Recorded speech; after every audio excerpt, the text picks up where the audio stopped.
And we welcome you in to match number 6 of this MLC Champions Open. It's the Kingsmen taking on the Samp Army in what is a must-win game for both of these teams. They want to qualify for tomorrow's final. From the toss, the Samp Army side won the toss, opted to bowl first. So the Kingsmen will take first knock. Harmeet Singh, the captain, is opening the batting now alongside Tajinder Singh. Interesting duo at the top for the Kingsmen. Haven't seen Harmeet Singh open the batting, so new opportunity for him. As I say, good day to Brian Walters. Hello to you, Brian. Good afternoon, Nikhil. Harmeet Singh looking to grab the bull by the horns. Not necessarily a stereotypical opener, but he can hit the ball a mile. And you get the sense that towards the back end of last season, where his team pulled a rabbit out of the hat to make it into the playoffs, he wants to play a similar role here. Well, the reason that they've had to find a replacement opener is because Shayan Jangir, who opened the batting for them in the last 2 games, has gone off to international duty. So Harmeet Singh is taking the opportunity to go up the order. They do have other options. They could have gone Milind Kumar, Shayan Jayasuriya, even Liam Plunkett has opened in the minor league season, but instead the captain has gone up himself. Saad Ali is another option. So lot of batting to come. Van Skalvik with the new ball. What do you make of the decision to bowl first by Samp Army? Some of that might have had to do with just the natural preference that they have. Some of it might have to do with the fact that this is still a relatively new wicket. You see that today, I think right now it's easier to bat than it was first thing this morning. But I think you'd ideally want to be chasing. And then certainly with an eye towards the finals tomorrow, you want to be going into bat knowing exactly what total or what target you need to hit. That might have been the thinking. Hit back over his head. That is a statement piece from Harmeet Singh. Faster it comes, the faster it goes. First maximum of the day. Well, I mentioned that for his team, the Seattle franchise, they pulled a rabbit out of a hat just to get into the playoffs, and some ridiculous sort of formula that they got to at the last day where they needed some, I think, 90 runs or something like that in 30 balls, and he himself put together an innings of around 45 from 17 balls. So he absolutely is a hitter of the cricket ball, primarily known as a bowler, left arm orthodox, but he can strike the ball with the best of them. And you see full evidence of it here, taking on Shadley Van Skalvik, hitting him back over his head for the first 6 of the match.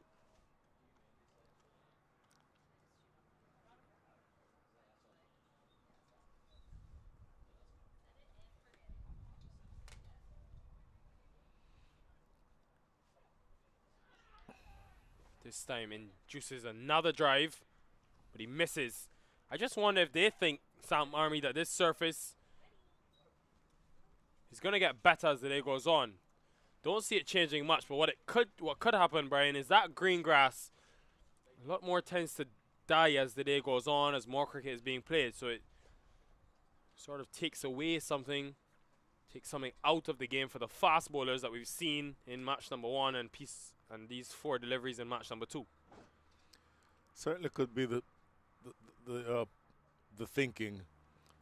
Now, the other thing to be aware of is the spinners themselves bowled very well, particularly the back end of this last match by the UMMC Knight Riders. So something to think about there too.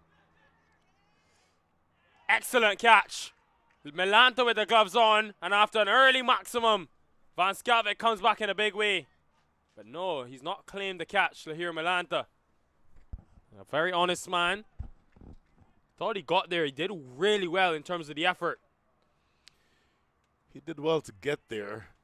I was actually watching after the attempted catch because it was looped up, looks like off the glove, and a big long dive. But I was immediately watching umpire Owen Brown, who was signaling immediately that that was not a catch. So I think the umpires themselves have a role to play. Obviously, in this tournament, we're not using a third umpire. So what happens on the field is very important. Run out chance. Not taking the single. End of the first over. 6 for none.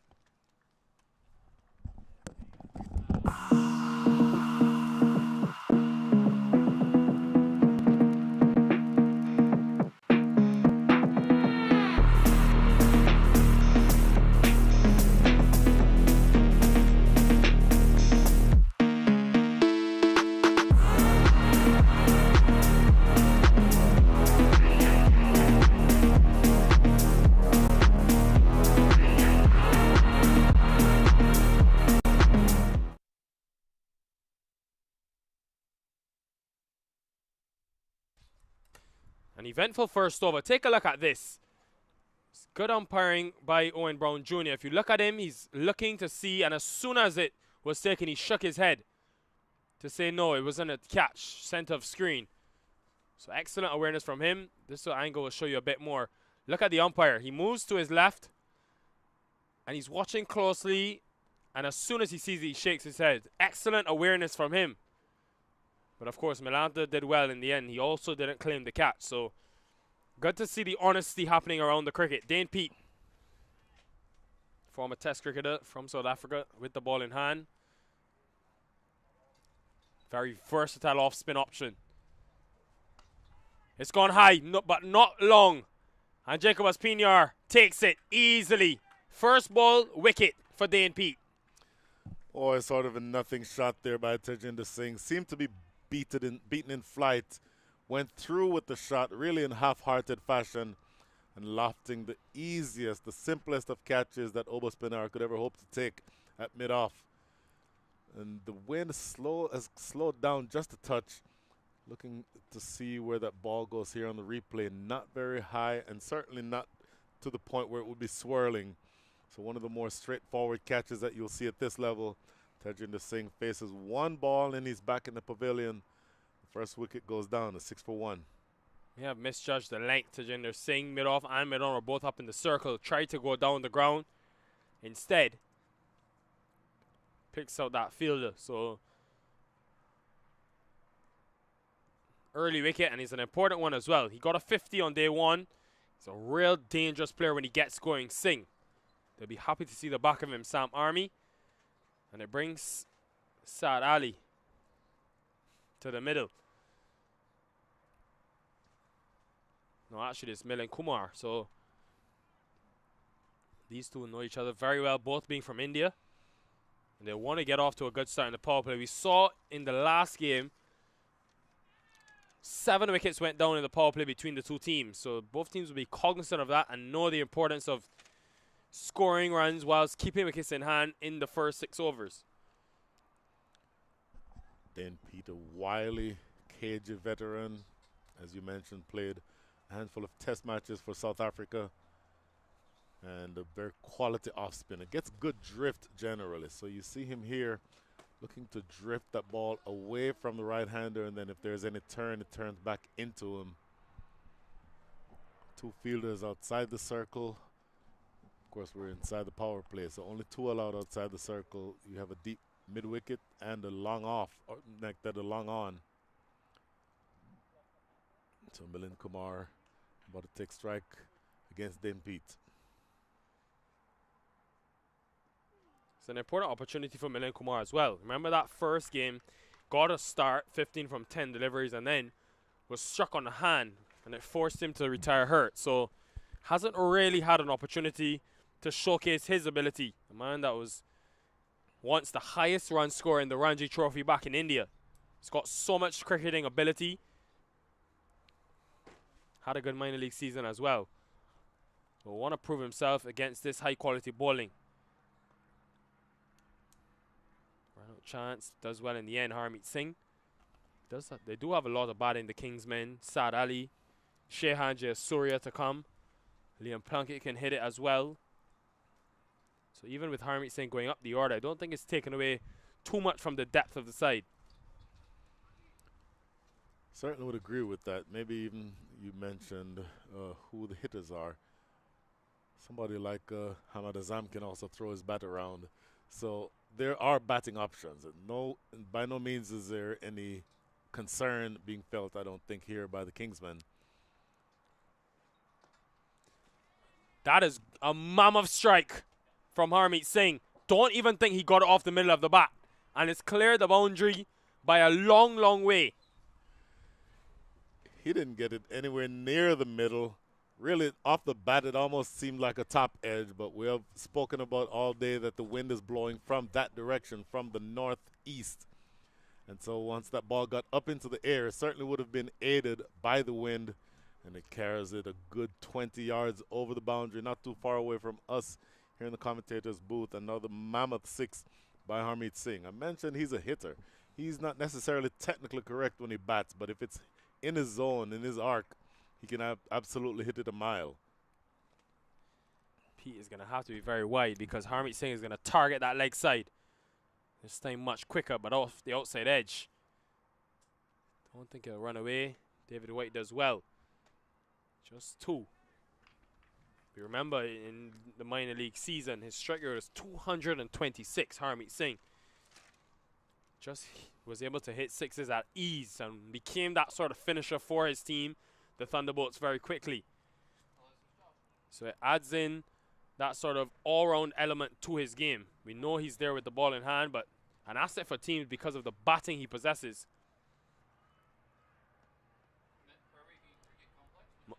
Much better comeback from Dane Pete to close the over, but 9 from it. 15 for 1.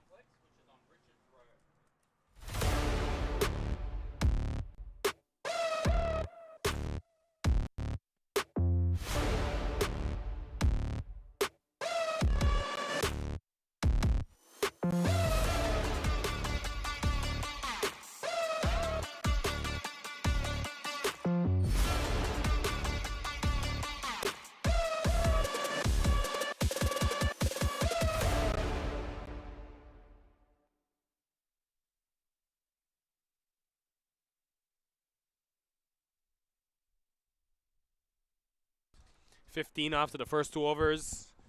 Samp Army have also taken a wicket after winning the toss. Going to be another over for Shadley van Schalkwyk, the South African seamer. Shadley van Schalkwyk's first over only going for 6, that 1-6 being the maximum hit back over his head by Harmeet Singh. But 5 dot balls, so he's the type of bowler who can bowl that economical type of spell. I'm interested to see how this duo play this power play. Is it a case where when Harmeet Singh is at the crease, they know that he's going to go after the bowling and Milind Kumar is the one that just decides to ensure that he takes minimal risks?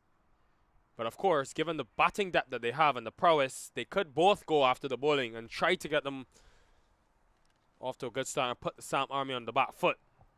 I think that would be my preferred option, given the batting that they have. Certainly wouldn't disagree with that. And then Harmeet Singh, I think, is going to be aggressive either way. Whether he has a partner in being aggressive or whether he's aggressive by himself. See him there taking a guard outside the line of, or outside the crease.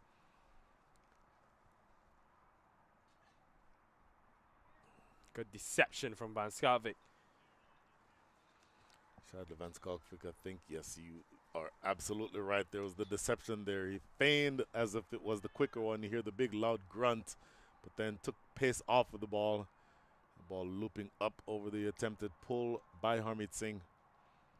That man at deep mid-wicket will be interested in that type of shot. Shubham Ranjani is another one who we haven't mentioned. Another one of those all-rounders that can really contribute in the middle. So a lot of batting still to come.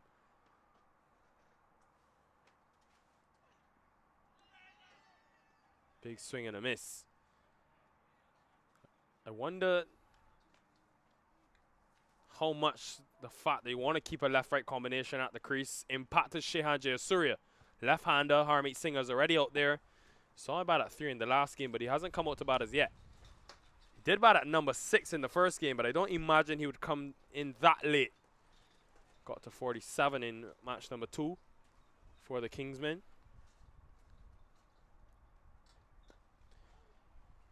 Straight, powerful, long, and 6. Harmeet Singh, when he connects, it really goes the distance. This is turning out to be some start. Boy, just stroking that through the line. No risk whatsoever in the shot. See here on the replay, this is going to be a ball that is in the slot. Just a little too full by Shadley van Schalkwyk. And just driven back over his head a second time in his spell. A second big 6 hit by Harmeet Singh. Harmeet Singh all of a sudden has raced away to 20 from 12 balls with 3 maximums. So he certainly is on a mission.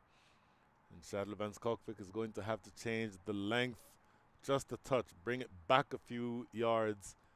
Otherwise, Harmeet Singh can go back over his head.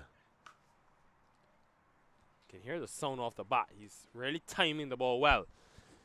But you don't want to be full to him, whether spin or pace. The two deliveries he's hit out the ground have both been very full, over pitched. So ideally, you want to sort of be into the pitch, in and around that hard length, keeping him quiet. As I mentioned, he is not necessarily the most technically correct batsman that you'll see. So if you bowl that hard length, you can keep him quiet. But anything that is full, he can absolutely go to town on it. Wanted the single Mene Kumar, but sent back. Now they'll get the run. It's a good piece of fielding, and that's sometimes the price you pay.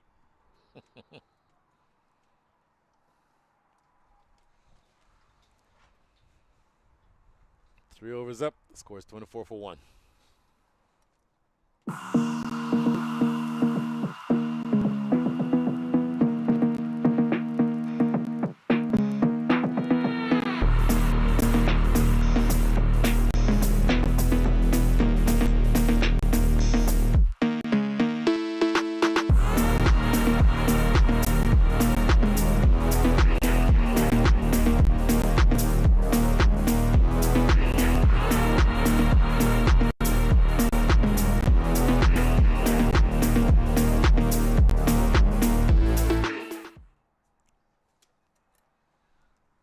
So 3 overs. Entertaining start. Pretty balanced. We saw a cracking first matchup here today. Of course, between the Atlanta Fire and UMMC Knight Riders. Could be in for another nail-biting affair. Just given the nature of this surface. Something in it for the seamers with that green grass. But also the ball comes onto the bat very nicely. So you have the ability to score runs. We saw Dominic Ricky, Brian, in the small deliveries he faced, find the boundary with ease. He was timing the ball nicely. Now Harmeet Singh on this occasion has already got 21 from just 13. So if you do spend that bit of extra time at the crease, there is value for runs in terms of on this surface. Dane Pete for his second over. Dane Pete's first over going for 9.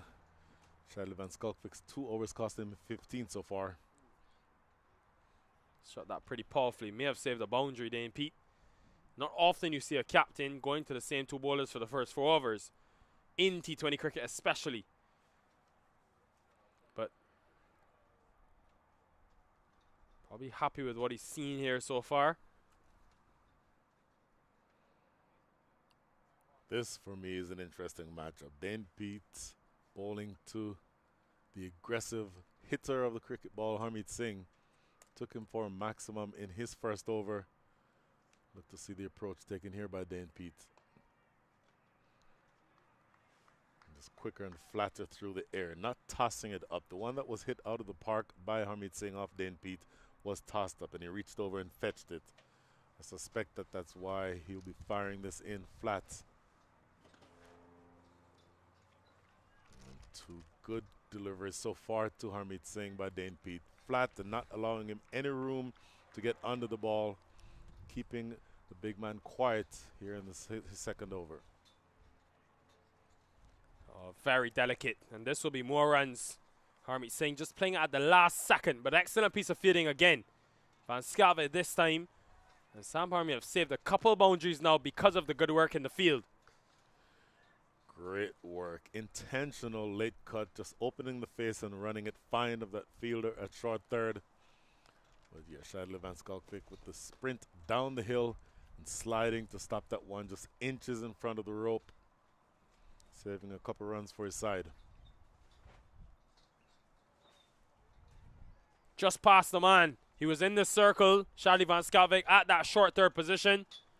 The runs are flowing now for Kingsmen. They're slow starters, but once they get going, they seem to just take over. Not a terrible delivery from Dane Pete either.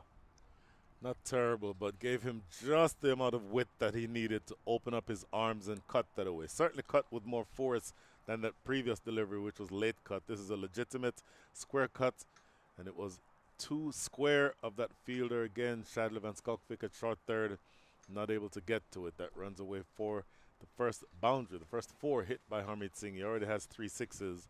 And he's already up to 27 from 17 balls. Kingsmen scoring at the rate of 8 runs and over right now. He's a busy player at the crease, Harmeet Singh. Not a bad over, though, for the Samp Army, even with that boundary. 7 runs from it, 31 for 1.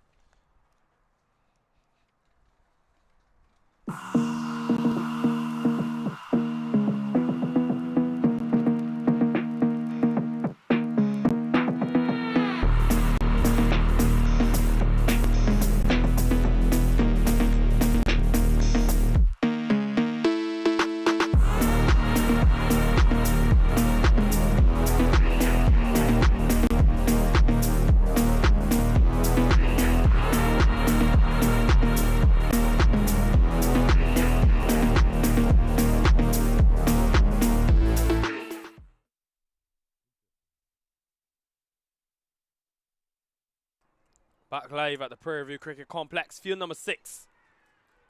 It's going to be a new bowler into the attack. We've seen the 2 overs from Shadi van Schalkwyk. Now we see another left-arm seamer, Fani Samadri.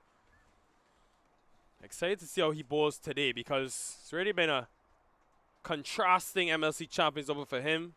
Day number 1, he was brilliant on a surface that had in moisture. Ball was gripping. Then on day 2, where we saw hard work for the bowlers, he was already taken apart. 43 runs came from his 4 overs, and it's not something you're used to seeing with Samadri. How will he go today? Again, very low and always accurate at the stumps, attacking the stumps. Reckon it may have just been a bad day for him. Certainly, based on the figures, 4 overs, 4 to 3 was a bad day, but I think he was being asked to do something that he's not ordinarily asked to do, which is bowl inside the power play. If I remember, he came in either the 2nd or the 3rd over. For me, he is most effective when he's used as sort of a containing type bowler, a bowler who can assist in building pressure. He's not a strike bowler in the sense that you don't expect him to come in and bowl at 140 kilometers an hour and take wickets. And you put him in that unfamiliar position, for me, that was probably one of the contributing factors that made his figures look less than he's accustomed to delivering.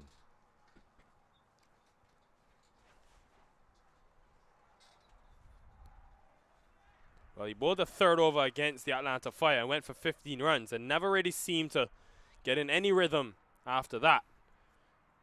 But we know him to be someone that's very economical, Fani Samadri.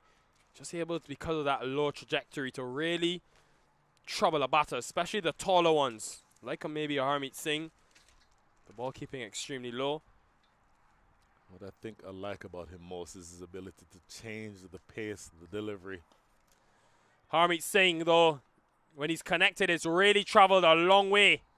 It's his 3rd maximum. This is what this man does very well. 4th correction. My goodness. Once again, Fani Samadri getting that one just a touch too full. It is in the slot. And Harmeet Singh, if it is there to hit, he will hit it. Dragging that one from outside the line of off stump and lofting it. And in fact, Shadi van Schalkwyk was inside the circle at mid-on, so nothing was going to prevent that one away from going for runs. Probably of all the 6s he's hit so far, and even hitting into the wind that time, this may have been the biggest of all of them. Mid-on still up in the circle. This time he goes wide, but too wide. You look at his minor league numbers. Yes, we talk about the 46 wickets extensively. But if you look a bit deeper in those most wickets, Brian, 47% was his dot ball percentage. So he's so used to just putting pressure on teams with clusters of dot deliveries. In this tournament, though, it's been different. Probably, again, because of the batting prowess that he's had to face. Definitely a step up in level in terms of what he would have bowled to in the minor league.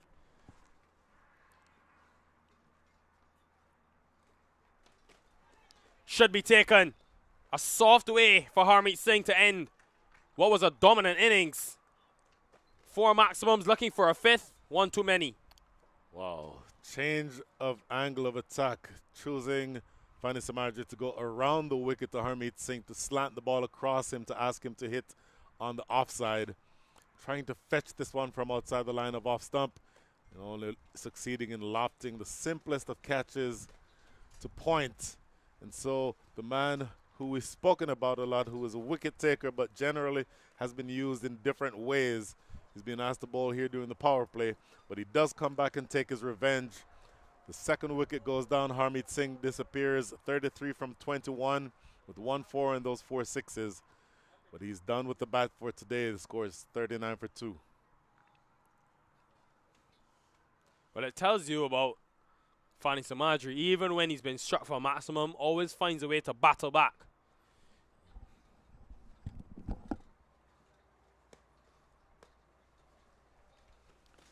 Certainly battled back and fighting through what was an indifferent start to his spell. The first 3 deliveries officially, because there's a wide in there also. The first 3 deliveries going for 8 runs, including that big 6. But he does come back, makes the change, goes around the wicket, slants the ball across Harmeet Singh, asking him to hit through the offside, and Harmeet Singh only succeeding, lofting a pretty simple catch into the covers. It's a brave mode of dismissal for Fani Samadri. Pushing the ball across Harmeet Singh, the left-hander. Harmeet Singh's eyes would have lit up, hitting into the much smaller side. But it just seemed like he dangled the carrot, Brian. Because he knew Harmeet Singh would go after him, trying to hit into that smaller side with the wind, mind you. And instead, picked out the field at point in the circle. Excellent piece of thinking. Fortune favors the brave. Samadri's the brave one. Small in size, but not in stature. Fortune favors the brave indeed, with Sad Ali now to the crease. Have to re-bowl that one, and you can see there. That's the sort of delivery he tends to bowl, where he really gets it to grip in the surface. But on these surfaces where the ball isn't gripping, it'll be interesting to see how often he goes to it. Look how straight he's starting from almost behind the umpire. Again, good fielding by Samp Army. They've been brilliant in the field. Successful over for Samp Army comes to an end. 41 for 2 after 5.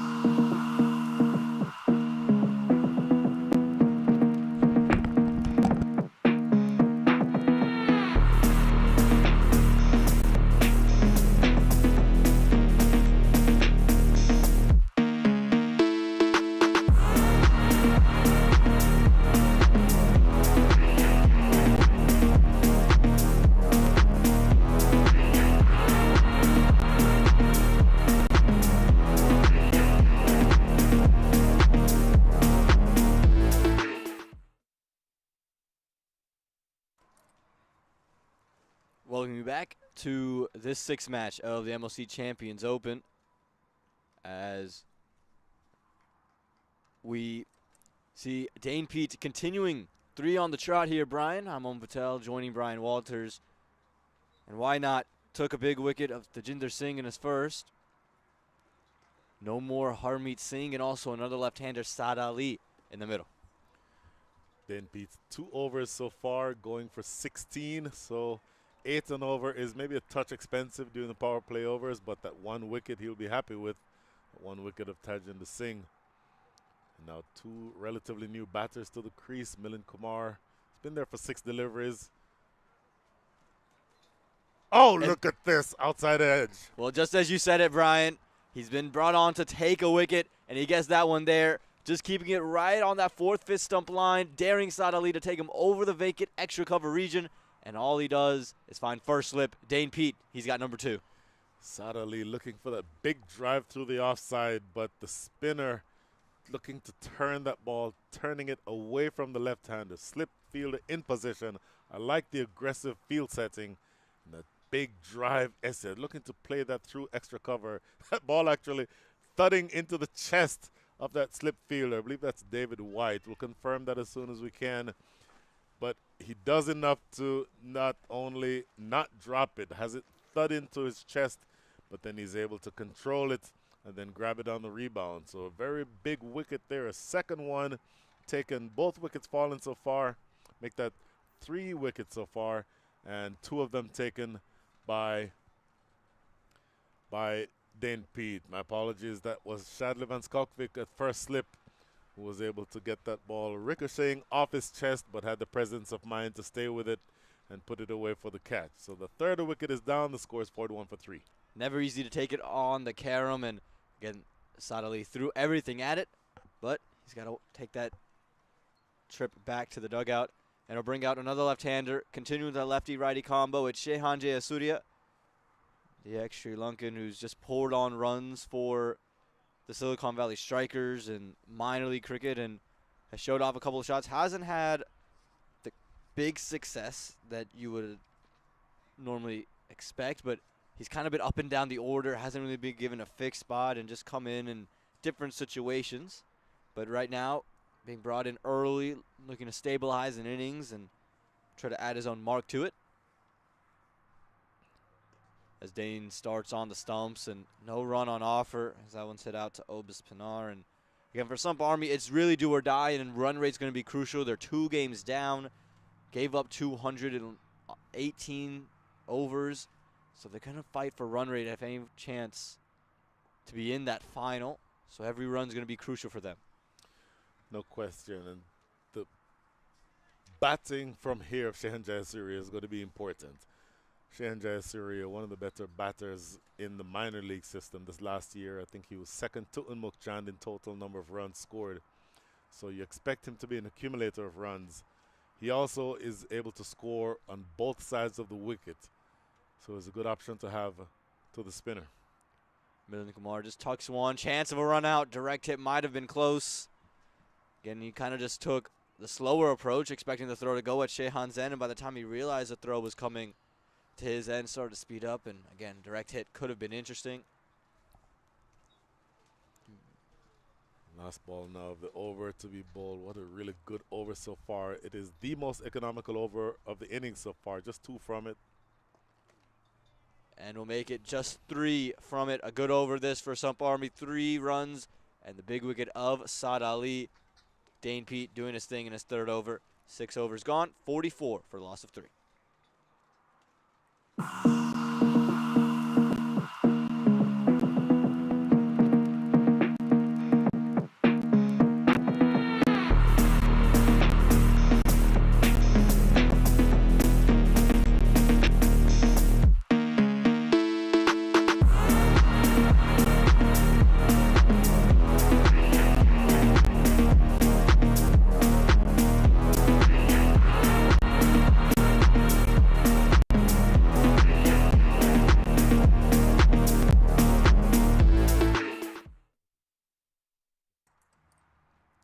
Continuing, it's Funny Samadri, and again took the big wicket of Harmeet Singh and is going to be looking to do the same to, took his teammate Harmeet Singh in the previous over, going to be looking to do the same to one of his rivals out there in the Pacific Conference in Shehan Jayasuriya.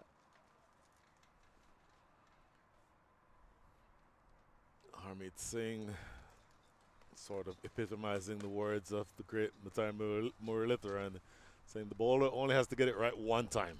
So you can smash me for 30 runs in 2 overs, but all I need is that 1 good ball that will get you out. And just living into that sort of mindset.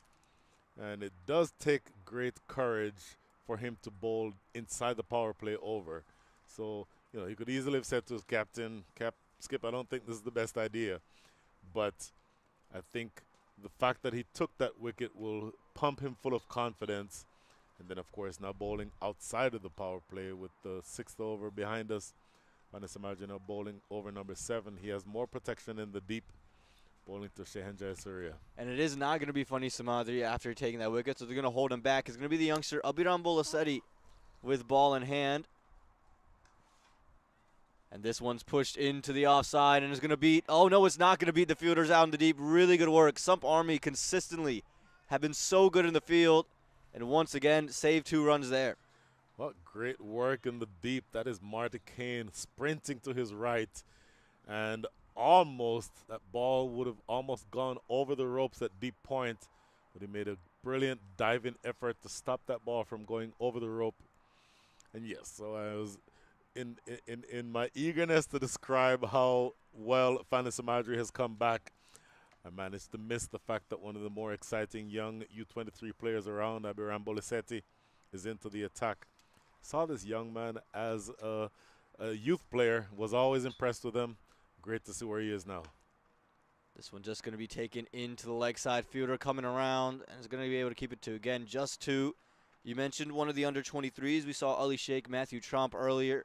Abiram Boliseti, one of these under 23s. We expect to be drafted on draft night. You mentioned you saw him as a youth. Had the privilege of playing with him under his captaincy every now and again as a youngster, and again, still one of my very good friends to this day. But did you just say as a youngster? You're still a youngster. Well, as an even younger man, back in the playing days, Brian. Back in the playing days, I guess I can throw that phrase out.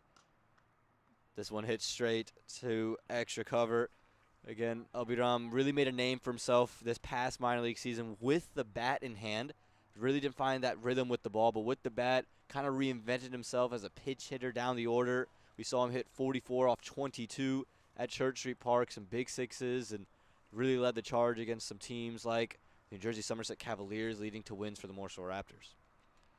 That's a brilliant, talented young player.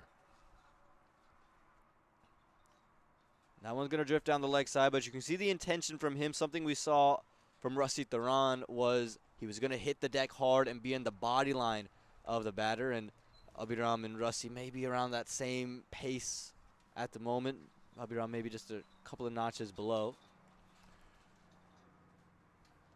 But you can see it there. That one just tailing back towards Shehan Jayasuri, who feels he missed out on one to put it over the leg side. And Abiram, he's only bowled three deliveries before today in this tournament, so it's a really good opportunity for him to show himself in front of the scouts.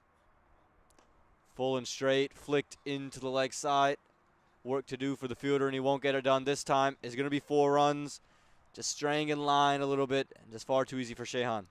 Yeah, that line just a touch too straight from over the wicket. You're wanting that ball to slant across the left-hander, going towards outside of off stump.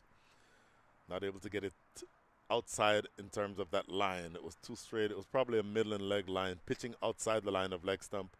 No risk in Shehan Jayasuri clipping that one away through mid-wicket for 4. And with that, it's prompted a change in field. Mid-wicket's gone back. Third man inside the ring, so I have to imagine that is going to say he's going to be fuller in length, and now third man is finer as well. So again, prompting me to believe he's going to be fuller as that mid-wicket goes back. Instead, go short of the double bluff, and he split the gap perfectly. Shehan Jayasuri showing the class why he was one of the leading run scorers in minor league cricket last season. It's because of shots like this. My goodness. Up on his toes and crunching that late and square. Getting it fine of that fielder backward point. Backward point is on the boundary. But there you see just really beautiful cut shot. Too square, in fact, for that fielder backward point. Make that too fine for that fielder backward point. And it races away for 4. And the field set with a deep cover, a long off, long on, deep mid-wicket, and deep square leg. It's got to be fuller in length.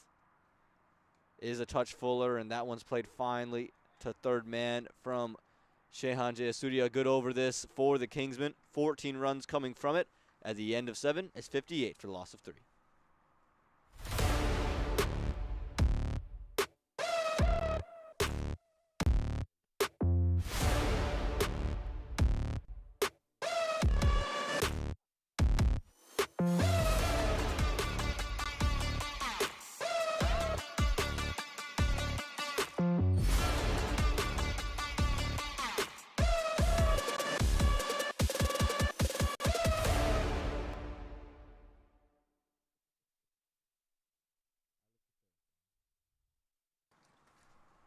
And look at this. Looks like Dane Pete's going to go 4 on the trot as we welcome you into this 8th over. Dane Pete just 19 runs from his first 3. His last over, his best over, taking 2 wickets. And with the left-hander involved, I think Obis Pinar and company are thinking if the off-spinner can get him out, then we can open up room for Marty Kane and myself, Obis Pinar, as a left-arm spinner. Certainly on the full attack here because Shadley Van Skalkvik is back in at slip. You have a short cover, and then you have protection in the deep for the big shot down at deep mid-wicket. There's the outside edge found, but it's actually played well by Shehan Jayasuriya, just keeping it down. Soft hands, making sure that even though the edge was found, it didn't carry to Shadley Van Skalkvik at first slip. And Shehan Jayasuriya not unaccustomed to playing this type of role. You see him get down so early, and Dane followed him well, but not unaccustomed to being in this type of situation. A couple times this past minor league season, you see the openers get out rather early, especially in big moments, and Shehan Jayasuriya would be asked to kind of clean everything up, and he would do so with such ease and elegance, something he's very familiar with. Again, just tucking it into the leg side, understanding the situation. We haven't seen him play one of those flamboyant shots yet, one of those switch hits that he's known for. He's more so just played conventional strokes to just rebuild this innings. He is, I've always referred to him as an accumulator of runs in the right circumstances. So he doesn't sit quiet, and you're not going to pile up a bunch of dot balls against him. What he does do is make sure that he's able to make sure that the scoreboard keeps ticking. He'll punch it into the gaps for ones and twos. You see that he runs very well between the wickets. And so just 3 deliveries so far. He's already picked up 3 runs. Milan Kumar back on strike. 5 from 7 for him. And Milan's just going to find cover. And again, Milan Kumar has been in here since the initial wicket in that second over of Tejinder Singh. But he's been on the non-strike zone for so long. Only faced 7 deliveries so far. But there you go, showing why he's such an accumulator of runs. Milan Kumar got some width and rocked back on the back foot very quickly. 4 runs. Just a little bit of width there. Backward point and short third are both on the circle.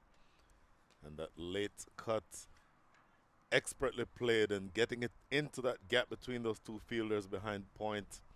And the ball running away down the hill for 4.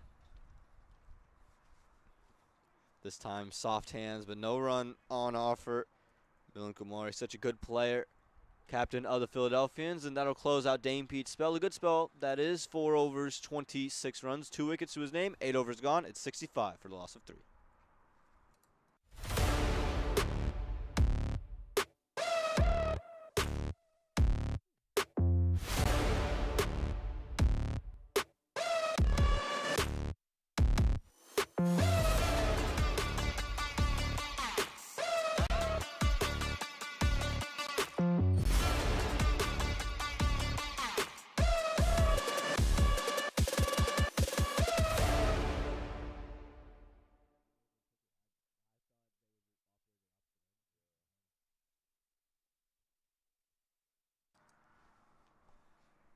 Well, Funny Samandri now into the attack after his initial over. Just went for 9 runs and 2 of those wides and took the big wicket of Harmeet Singh. He's going to be given the ball once again. Same end of the ground. A little bit more protection available for him, though. Now bowling outside the restrictions of the power play. And, Brian, this is where you normally see Funny Samandri have most of his success. Completely. This is the stage of the innings where I think he's most effective. There is just that protection in the deep if you need it, and then he's able to build pressure, and then his skillful changes of both pace and line usually works very well for him. This one tucked into the leg side, really well done. Again, we've seen this once already from Shehan Jayasuriya, just that little flick into the leg side, showing how much timing and class this man has. Clipping it away off his legs, Funny Samandri. Left arm over the wicket, slanting it into the left-handed Shehan Jayasuriya. So once again, stop me if you've heard this before, that ball needs to be on or outside the line of off stump. That one was aiming towards, tailing in towards middle and leg. And Shehan Jayasuriya able to pick that large gap between long on and deep mid wicket for his 3rd boundary. This time pulls a length back and just touch. Touch, touch, touch. That's what we talk about all the time. And how about that? That's just so elegant for 4 runs. I've said before that he plays shots 360 degrees. He can go all around the ground. And look at this. This is one of his favorite scoring areas. Got the line right this time, but equal to the task was Shehen Jayasuriya, and with third man inside the circle, just elegant late cut, racing past Dane Pete at short third, and run away for his second consecutive 4. And Brian, here in the Houston area, they're looking for a quarterback, and those quarterbacks need to throw those touch passes. Well, Shehen Jayasuriya showed off his touch right there. Again, just to reference another sport. But my goodness, Shehen Jayasuriya putting on a show, 26 from 14. And again, clipped into leg side. Going to find the fielder for 1. But like you mentioned, he is a 360-degree player. The way he's accessing these areas of the ground, it hasn't been anything unorthodox yet. Nothing unorthodox, but for him, as I said, he doesn't need necessarily to be unorthodox to score, because he always keeps the scoreboard ticking.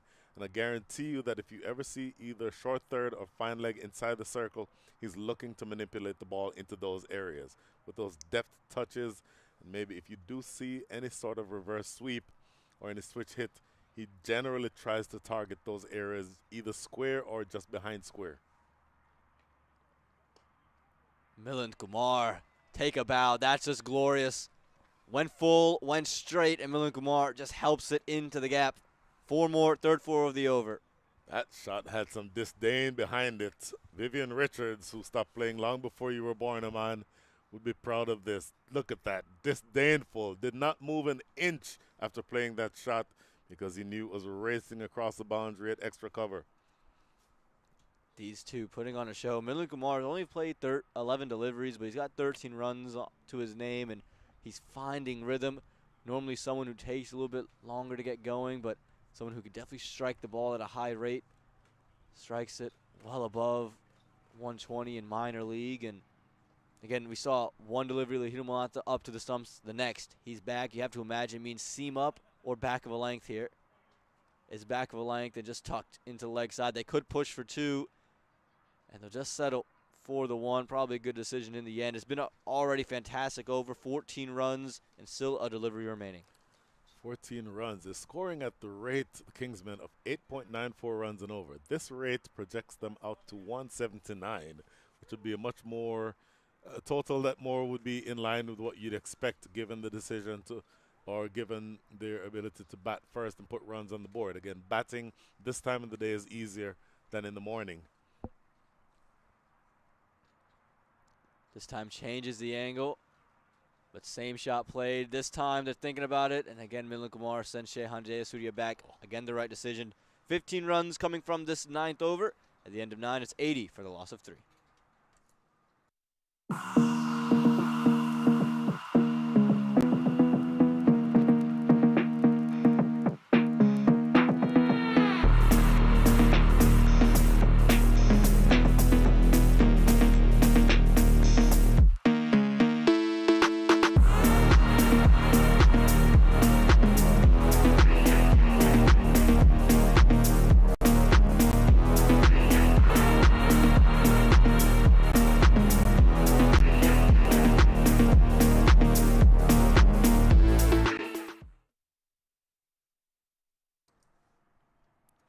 We mentioned, when are we going to see the left arm spinners being brought on? And at the conclusion of Dane Pete's spell, it means Marty Kane is going to get a look here. And again, I think Obis Pinar has elected to use his spinners from this end. Even though the wind might be blowing from the north, we're talking about the fact that the leg side boundary is just a little bit bigger when bowling from the southern end. Absolutely. And so Marty Kane, left arm orthodox. Captain himself, Obis Pinar, also left arm orthodox. So they'll be looking, I think, to take the ball away from the right-hander, Milind Kumar. But for me, an interesting matchup will be both Marty Kane and, if it gets that far, Obis Pinar bowling to Shehen Jayasuriya. Marty Kane immediately opting to go around the wicket to Shehen Jayasuriya. I would think, based on the field, that he's looking to spear this in outside of off stump, and asking Shehen Jayasuriya to play away on the offside. But of course, as we said, Jayasuriya able to maneuver the field and play 360 degrees. That sweep shot's in the gap. It's going to be 4 runs. Brilliant. Shehen Jayasuriya put it on a show. Oh, that was outside the line of off stump, but Shehan Jayasuriya taking his guard on middle and off and then walking across even further. Look here. In fact, we're slightly shielded, but he's actually taking an off stump guard and then a little bit of a shimmy to the offside and lofting that in that gap between long on and mid wicket. This time aerial. Who wants it? Third man settling underneath it. Rather, it's fine leg, but it's taken. No mistakes in the end. Simplest of catches for Funny Samadri inside the ring, and the onslaught has to come to an end. Marty Kane, much like he did a couple days ago, strikes early. Big wicket. That number one, you take the wicket of the person who I think is the most effective accumulator of runs, at least who has not yet come to the crease. And then number two, with the dismissal of the left-hander, that opens up the possibility for Captain Obas Pinar and Marty Kane himself to continue bowling at the right-handers. And Shehan Jayasuriya had no idea where that ball went up, Brian. I don't know if you saw the tail end of that replay. Maybe get another look at it. But he was just, his head was on a swivel, looking around, didn't know what truly to expect. I think that ball just kind of rose more than he was expecting to. Again, take a look at this. Hits the four, and then his head just on a swivel, not sure where to be looking. Catches it at the tail end of it. And Funny Samadri, no mistake for him inside the ring. And again, just doesn't really know where it is. But Marty Kane watching Funny Samadri the whole way through. Subdued celebration from him. But it's a big moment in the match for Samp Army. So the new batter is actually Chetan Bish. So another left-hander. So not quite the strategy that I was referring to earlier. But you get through the left-handers as quickly as you can. Then you have the opportunity to bowl the two left-arm spinners to the right-handed batters. But Chetan Bish, proper left-hand batter in his own right. Saw him yesterday. It looked very good for the time he was at the wicket. Played some really nice shots yesterday off Calvin Savage and Justin Dilt. Was able to pick it up after his initial struggles. But Chetan Bish gets off the mark straight away with that single and will bring out Milind Kumar, who, again, quietly has been in the middle since the second over and has only played 12 deliveries. He has been held to the non-strikers end quite a bit, especially when Dane Pete was bowling. Pete mostly operated against the left-handers. So he's just been watching at the other end and is now getting an opportunity to take up the strike now. Again, this is the classic Milind Kumar play. His ability just to rotate, play strokes all across the ground. And again, can't expect him to hit too many big shots. Shehan Jayasuriya did plenty of that. They did plenty of that in the previous over, picking up a massive amount of runs. And Shehan just one shot too many.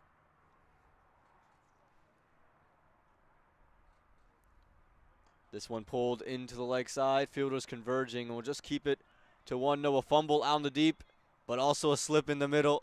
So it was all happening there. Throw was really a nowhere throw either. It was just all happening here in Prairie View at the moment. Yeah, they certainly. Had they come back and committed to that second run, they'd have gotten it easily because that throw was wayward coming in from the deep, at deep mid-wicket. But after all of that, it's just a very long, eventful single. So one ball remaining before we're at the halfway stage of this innings. This one cut, but only going to find that same fielder who was brought inside the ring, and that'll close it for the halfway stage of this first innings. It's 87 for the loss of 4.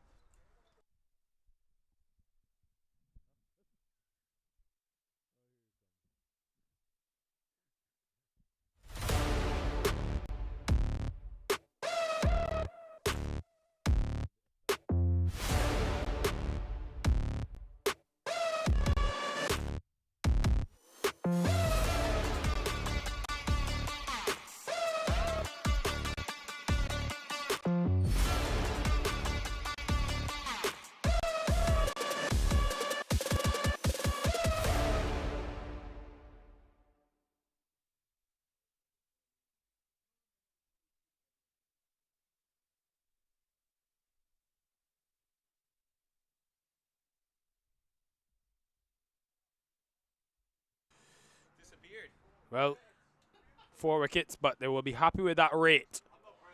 The Kingsmen going at above 8.5 runs per over. It's a good track for batting, that's for sure. There's a little something in it for the seamers as well.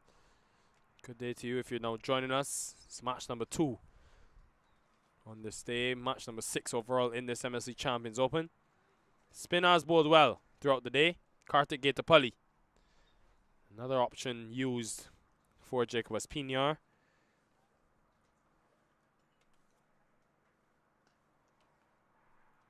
Starts with a full one.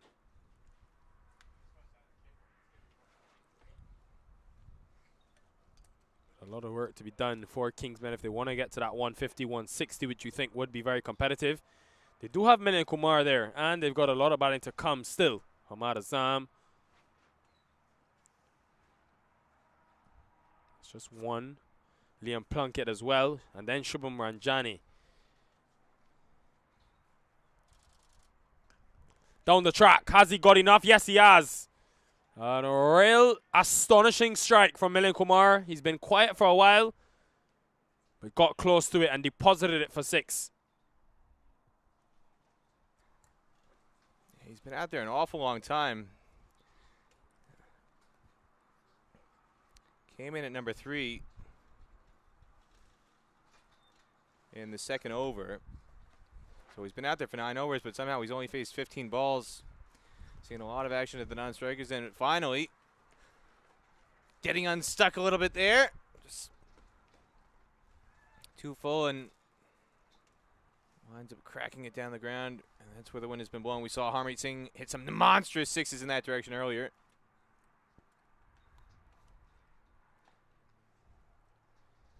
Should just be a single. Milind Kumar will be important.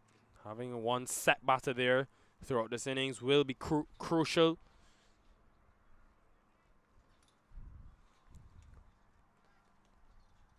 It's the third spin option used for Jacob Espinar. He has himself as well with his left arm spin. He can come into the attack ball in the last game. Looking to sweep. Hasn't got it right, but luckily falls safely. Chetan Bish.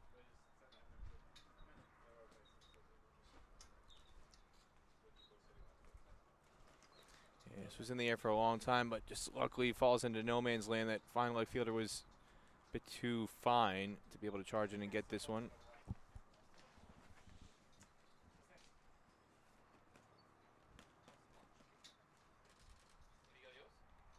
Gatapalli, another one who played for this Houston Hurricanes side, so knows conditions well. Would have played a lot of cricket at this very venue. Just 3 runs other than that maximum from the over. Well bowled in the end. 3 singles to end the over. 97 for 4.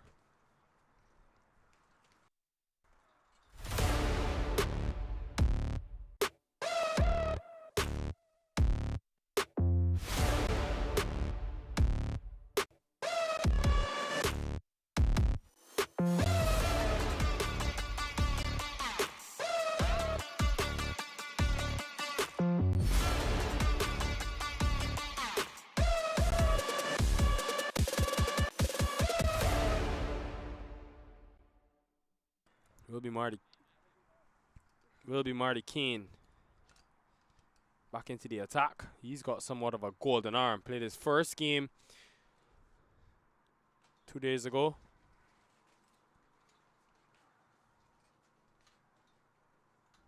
And every single time he picks up the ball, he just finds a way to get a wicket. That Shyanjaya Surya wicket came from sort of out of nowhere.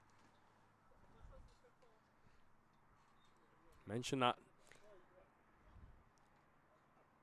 large abundance of left arm spin. Samp Army have got 3 of their own. Run out chance at the bowler's end. Throw had to be on point, and instead they'll get an extra run. Yeah, Abhiram Bolasetti, he's got to do a better job backing up there. He's just kind of off in the clouds. Not sure what he's watching. It wasn't the game, I know that much, because as soon as the ball is bowled and hit to the offside, you got to come off the rope, be prepared to get into a backup position. And he just stood on the rope the entire time, and that allowed them to take the second run on the overthrow. Inside edge. Hasn't been convincing from Chetan Bish. He's only faced 4 deliveries for 4 runs. You think they could have possibly sent maybe a Shubham Ranjani above him? Well, again, it's a case of you got to balance trying to win it with also who has been seen and who hasn't been seen yet. We've seen a lot of Shubham Ranjane be very effective. He had that outstanding knock at the death on day 1.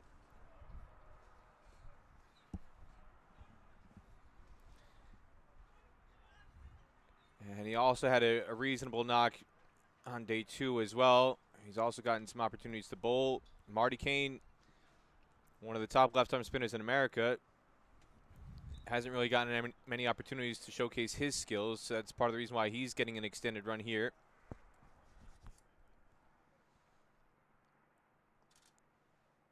Taken. Excellent piece of catching. And the Samp Army again have got their 5th wicket and have removed half the side for the Kingsmen. It's Kartik Gattapalli at backward point. There's a one left-arm spinner helping out another. And it's going to his strong hand. He was diving to his left.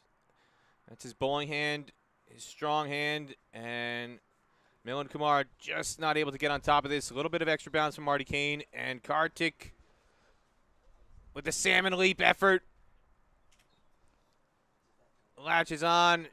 Brilliant from the former USA Under-19 all-rounder. And again, these are the kind of efforts that'll catch the attention of the scouts for some of these players who have not been seen as much, not as much notoriety, particularly the players coming out of the USA Under-19 program. That'll get you noticed. We've seen a lot of Ali Sheikh do some impressive things to make his stock rise, and that kind of effort will make your stock rise if you're one of the young USA domestic talents who's fitting into the junior categories.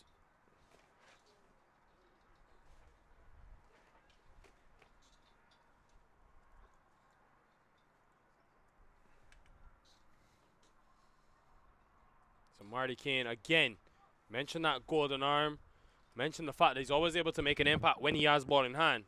Here again, second over, second wicket.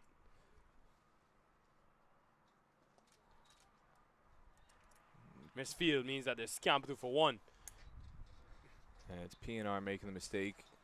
And Kartik Gattapalli, he's 22 years, 324 days. As you see the single coming off the misfield by PNR. So, we might need a clarification as to whether he will technically slot into the under-23 age bracket category for the draft, because he's 22 right now, but he'd be 23 by the time the league starts. But if he does fit into that under-23 category, if it's 23 and under, as opposed to under-23 by the strict dictionary definition of the term, he could be a very appealing option to fit into that category, as the score is now 103 for 5 after 12.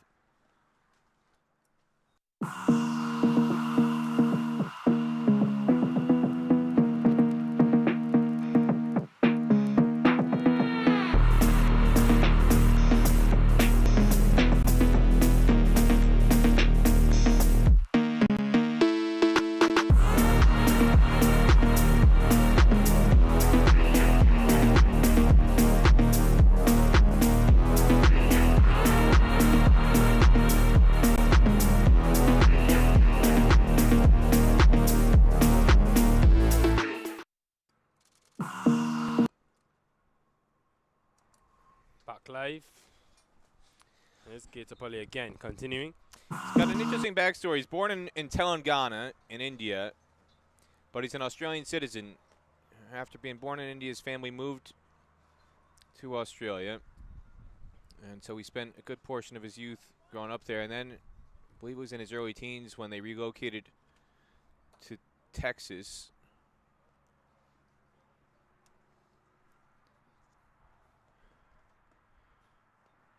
Has hit this well, and it's a quick outfield at that offside boundary. He gets a much needed boundary. Hamad Azam, good way to open his account. Yeah, just enough width there to attack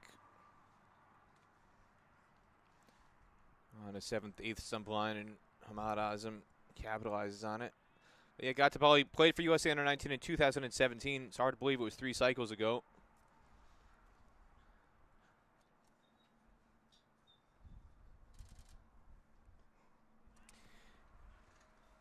He was teammates with Raymond Ramertan in that event. And Raymond out of New Jersey has been a star for the New Jersey Stallions in minor league cricket. As a leg spinning all-rounder.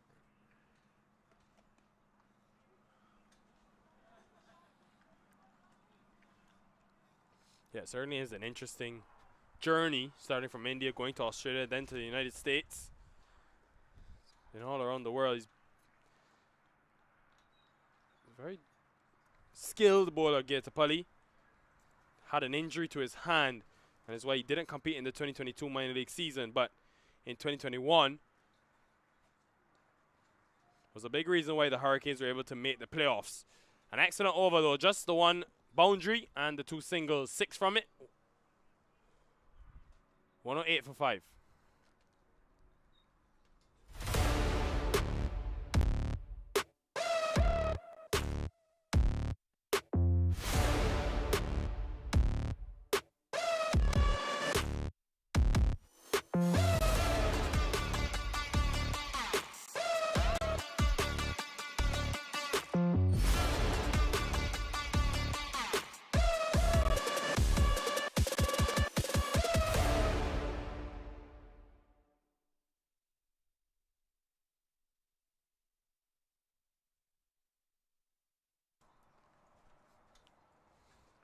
So Marty Kane again. These two now would have bowled the last 5 overs on the trot. Left arm spin. So it's clearly working for Jacob Espinar. And almost sort of complement each other. Kane is much flatter, much quicker, whereas Gaetapalli is someone that flights it a lot more. Sort of uses the dimensions. Kartik Gaetapalli's got what you would call a traditional action. And Marty Kane, he was nicknamed the Dying Worm by Yuvraj Singh. A decade ago when Marty Kane was based in New Zealand as a domestic player there, he was invited to be a net bowler for the touring Indian side. And it was Yuvraj who gave them the nickname the Dying Worm. Because he said that's what his bowling action looks like. It's so funky, it's so unusual.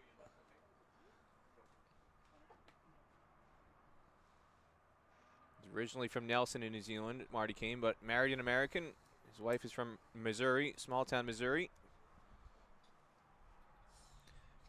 Tried to sweep that from a long way outside the off stump. Hamad Azam. And Marty's now based in San Diego. He's got an academy out there. Plays for the San Diego Surf Riders, minor league. Obviously made his debut for USA against Ireland in December 2021. Just past extra cover. They needed that boundary. First boundary in 9 deliveries. Desperately needed it. And Hamad Azam, we know he has the force and the power to transform this innings if he gets going. Obis Pinar was in play here for a brief moment. Flinging himself to the left. There was a width on offer to attack, but it was at a catchable height. Obis Pinar just out of reach. Marty Kane applauding the effort, though. Not sure to this time. End of the 14th over. An eventful one. 6 from it. 115 for 5.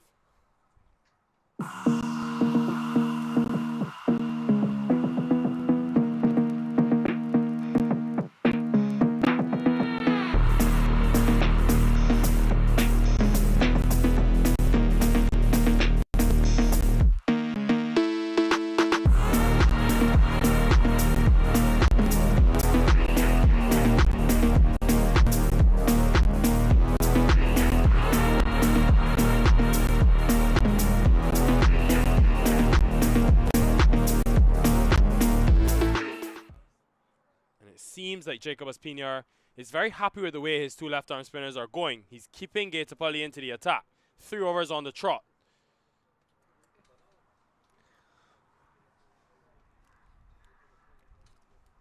Again, it's not just that he's bowling well. So he's one of the guys who's had limited opportunities coming into today. So they really are making an effort to make sure everybody gets an opportunity to be showcased. And the good thing is for Kartik Gaetapalli, he's taking advantage of that opportunity, Made a brilliant catch earlier. Won't carry to that long on fielder. And since Piñar went to these two spinners, and they're both 5 overs on the trot, only 30 runs have been scored. So it tells you how effective they've been at just holding in this middle phase.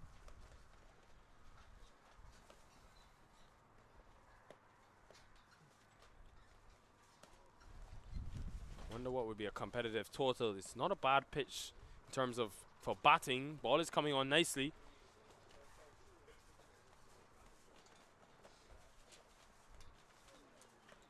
Again, he's tried that sweep shot quite a number of times. Ahmad Azam hasn't quite got it out the middle as yet. Just want to have a look at the replay here. The bails came off, and I'm just wondering if it was the keeper's gloves that knocked the bails off, or if it was the bat on the backswing. It may have been the keeper's foot. Looks like Lahir Malanta, his foot, when he was shuffling across, his foot kicked the stumps. That's what made the bails come off. Well, Chetan Bish has been there for 10 deliveries. He's only scored 10. He's watched for a while. Wonder now if he begins to look to take on the bowling. He opened the batting in the last game.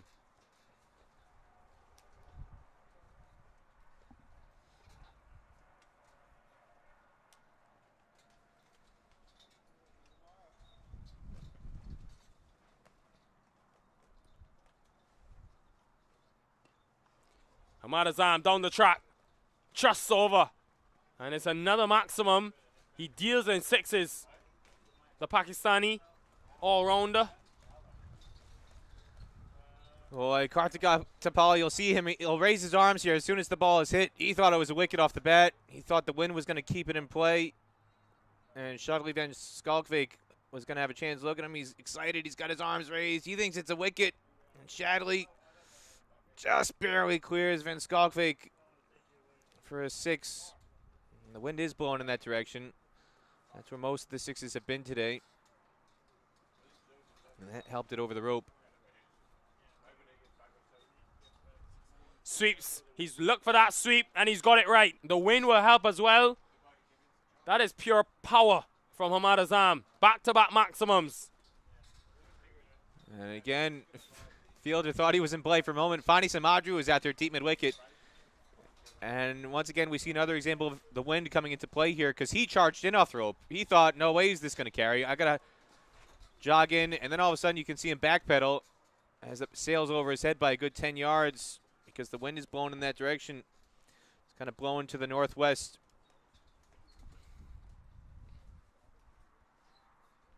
So we're just north of Highway 290. That's the main state highway that runs from Houston to Austin. And if you get off Highway 290, we're just outside of Prairie View A&M University. And just beyond the border of the highway, you'll see the cricket ground, Prairie View Cricket Complex as you drive by. So we're just on the north side of the highway. And the wind is blowing out northwest. That's your frame of reference. You know, your wind directions based on where the highway is. And so the wind is coming off the highway. You've got an awful lot of tree protection on the north side. So the wind kind of, generally speaking, on most days here, the wind is blocked off on the north side of the ground by the trees. And from the highway, that's where the wind flows in from. So the wind blows from the south border of the highway to the northwest. That's the angle of the wind that's been consistently blown. So you saw all the 6s that Harmeet Singh was hitting earlier going north towards the trees away from the highway, and they go kind of to the west side of the ground too, where Ahmad Azam is slog sweeping that effort. So intelligent use of the conditions by Ahmad Azam.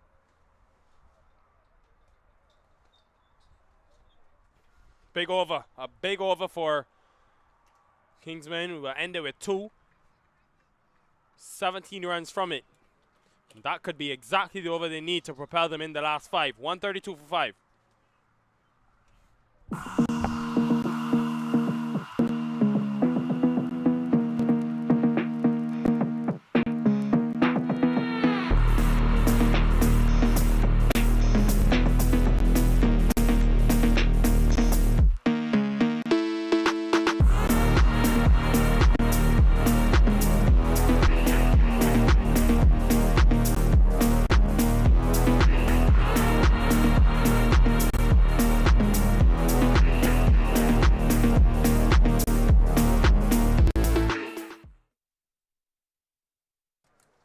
last 5 overs of this first innings coming your way. The Kingsmen have brought things back into their favor with a huge 17-run over. 132 for 5 is what it reads at the moment. And this one sent into the leg side. That's going to raise the scoring. Marty Kane unable to control Chetan Bish, and Chetan Bish gets going.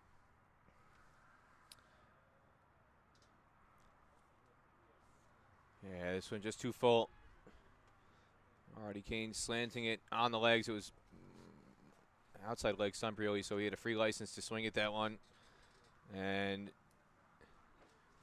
Chetan Bish winds up, clears the ropes. Former Chennai Super Kings player. Don't talk about.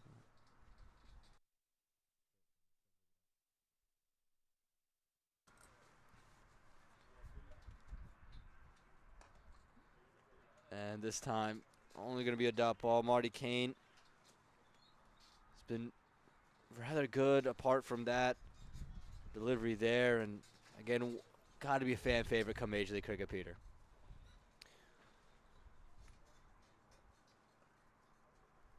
Anybody who comes across Marty Kane, it's hard not to fall in love with him.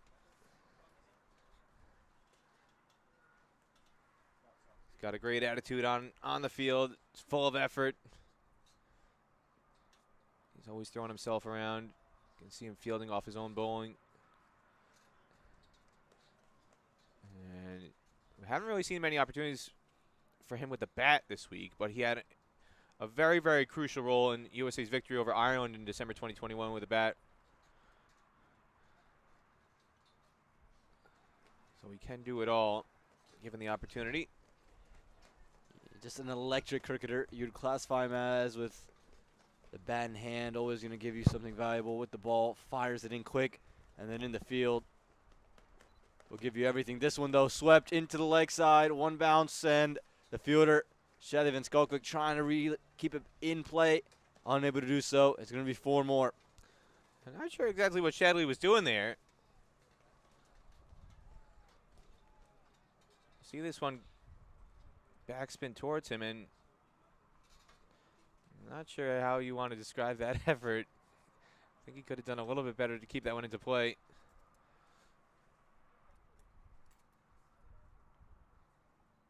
Hamad Azam got in on the action there. He's been really predetermined to sweep the ball, and he found connection that time. This one just runs it into the offside to finish out that 16th over. It's 144 for a loss of 5.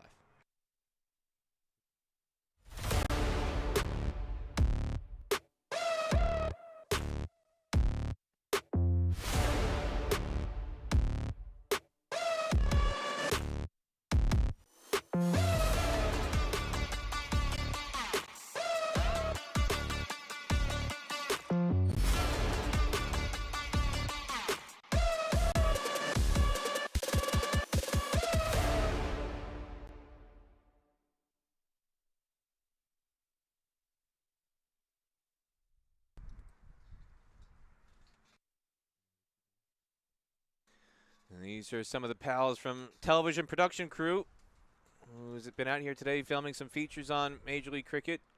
A lot of excitement building up towards draft day and the start of the league later this summer. So there's been some increased media attention here on site at Prairie View. And that'll increase excitement as well. Funny Samadhi back into the attack, and Hamad Azam greets him with that shot. Maybe the shot of the day, takes him over the top of the leg side. Well, Glenn was helping that one, but he didn't need the help. He got plenty of meat behind that ball. Full on the legs, and that would have been a pretty good LBW shot if he didn't make contact on it, but boy, did he ever, as the 150 comes up here in the 17th over. And I think, Peter, just a couple overs ago, it was 115 for 5, and now talking about 150 at the end of the 14th, 115, and just a couple of big overs have got the Kingsmen in a real favorable position. Yeah, we saw the New York Times out here. We saw some TV producers out of one of the major networks. Well, how about that one? That's out of the top drawer. Hamad Azam putting on a show. His second 6 of the over. He's just cruising along now. We talked earlier this week about measuring sticks. How do you define performances? Well, this is coming against the top bowler in minor league cricket from last year. You wouldn't know it the way Ahmad Azam is toying with him now. First the slog sweep, full on leg stump to a medium pacer, and now after sending him high over mid-wicket, he goes back over his head down the ground. It's unusual to see Fani Simhadri take this kind of punishment. It just is underscoring the class of Ahmad Azam.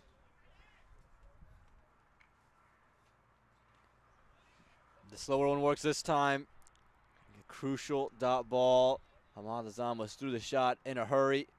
And again, it's the variations that have set Fani Simhadri apart.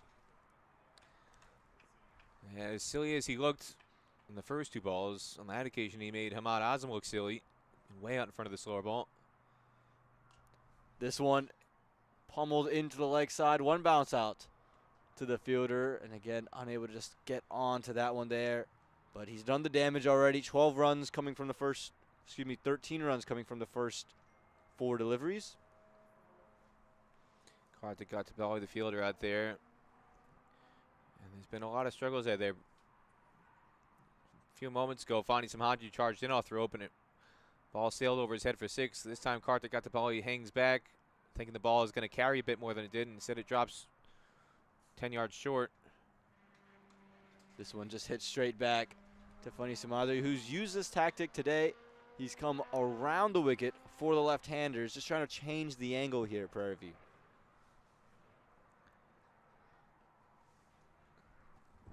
Yeah, he's always thinking. Chetan Bish just pushes this one into the leg side. Again, has still never really looked comfortable. Apart from that one connection he got off Marty Kane. Just been singles and doubles for him, but not to worry. Ahmad Azam has got it covered at the other end. 17 overs gone, 158 for the loss of 5.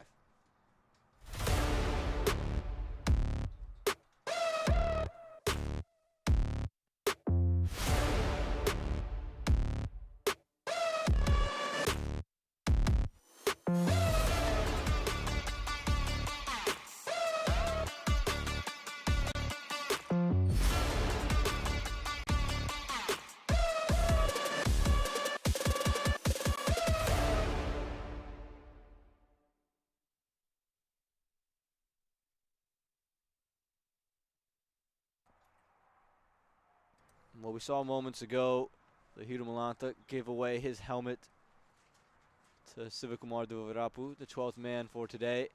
And you should suspect that Obis Pinar is going to go spin for the final 3 overs and is going to start out with Shadi Venskolkovic, who started the day well.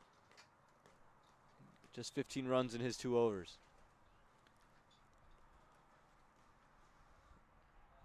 Yeah, and he started with a new ball from the Prairie View Forest end, if you want to call it that. He's coming back from a different end. He's coming back from the Highway 290 end now.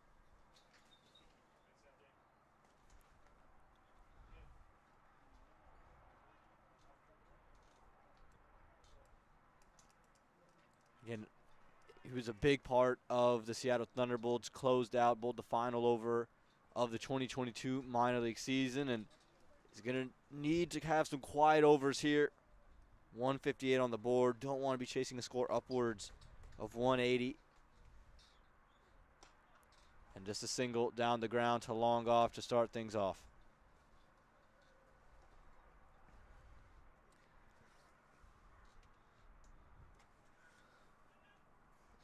Yeah, this knock by Ahmad Azam, in some ways, reminds you of what we saw on day 1 by Shubham Manjani, and channeling a little bit of what we saw from Ali Sheikh earlier today at the tail end of his knock. He made 49, top scored. Wound up being just enough in that narrow victory for the UMMC Knight Riders. This one lifted in the air. Hasn't got all of it. Fielders converging. I'm not sure they're going to get there. They won't. Running back from the circle. Unable to get there was Cody Chetty. Abhiram Bola said he was coming around from long on, and it lands square in the middle. Yeah, Cody Chetty was the nearest fielder to this, but he never really looked comfortable.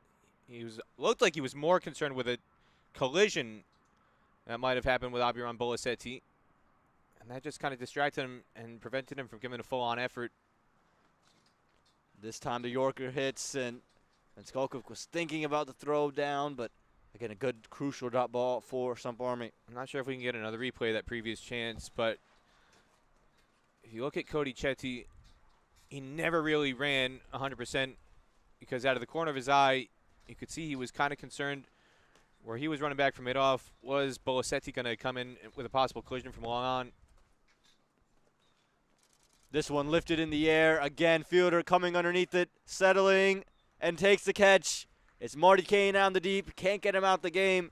And this time it takes Hamad Azam, who misses out on what would have been a great half-century. I was half expecting Marty Kane to turn around and do a behind-the-back Harlem Globetrotters style catch there. He was so casual with so much time to try and get underneath that ball. He's one of the best catching fielders in America. And this is as nonchalant as it gets from Marty Kane. And in Marty Kane's style, he just had to go sliding to his knees. You can't have Marty Kane play a cricket match without getting his uniform dirty. Always, always active, always sliding, diving around. He'll use any excuse, and I think he said it perfectly the other day, Peter. He's that kid in the playpen that just is going to go ahead and get dirty anyway. Yeah, poor Mama Kane. Every day Marty comes home, she's got to give him a shower, rub all the mud off his face. Well, it's going to be Shubham Ranjane, the other Seattle Thunderbolt. So it'll be Thunderbolt Royale here as Van Skolkwyk comes into Ranjane. Ranjane's made a name for himself, hitting quick fire 40-odd. And again, it's his ability just to get the balls down the ground, play the big shots late in innings that separated himself. Then this one paddled into the leg side, fine leg underneath it, and puts it down.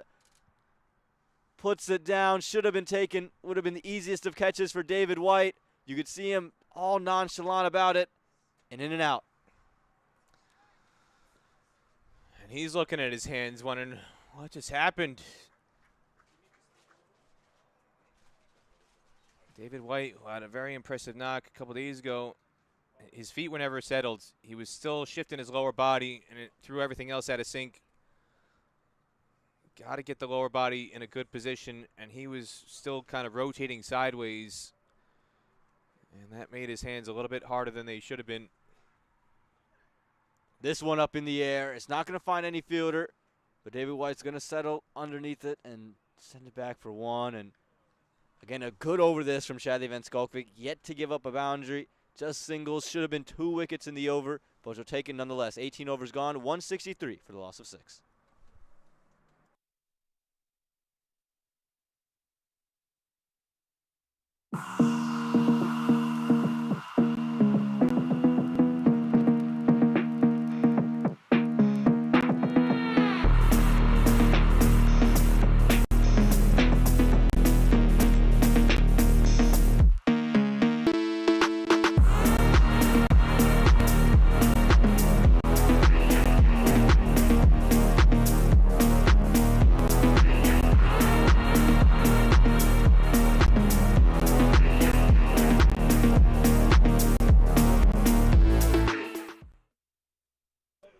Starting with the wide from Funny Samadri here in this 19th over. Again, every run crucial here, and don't want to give Chetan Bish any freebies. Hasn't looked comfortable yet today as this one's pushed back down the ground. Not going to beat the fielder at long off and just going to settle for one.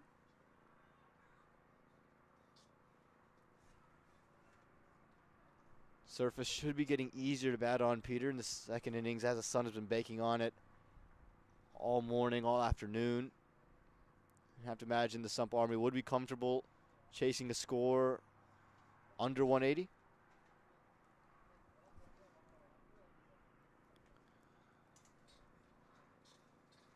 Yeah, well, we saw 200 chase down the other day. And a shot like this that'll get you to 200. Shubham Ranjane just sat up, waited for his fellow Seattle Thunderbolt to deliver it, and just picks it up off the hip. Huge 6 that. We're starting to run out of adjectives to describe the greatness of Shubham Ranjani and that familiarity with his Seattle Thunderbolts teammate leading to success there. Again, it's 2 players, one with the ball in hand and one at the crease batting, who basically come out of nowhere to be leading contenders for top draft slots on Sunday night. And again, pulled into the leg side fielder there, won't carry, and is going to be 4. Cody Chetty unable to make ground, coming in from the rope, and he gets 4. You can see it all with Lahito Malanta's expression. Runs piling on now for the Kingsmen. And this was at an awkward angle for Cody Chetty. This was not easy. It was flat. The wind is making it ride faster. He didn't have much time to cover the distance. He tried to dive, really short hopped him and thudded into the body before going over. This time the attempted Yorker ends up being a low full toss, but it'll only be 1. Again, we just saw a boundary free over from Shally Van Skolkvik. 2 boundaries already in the over.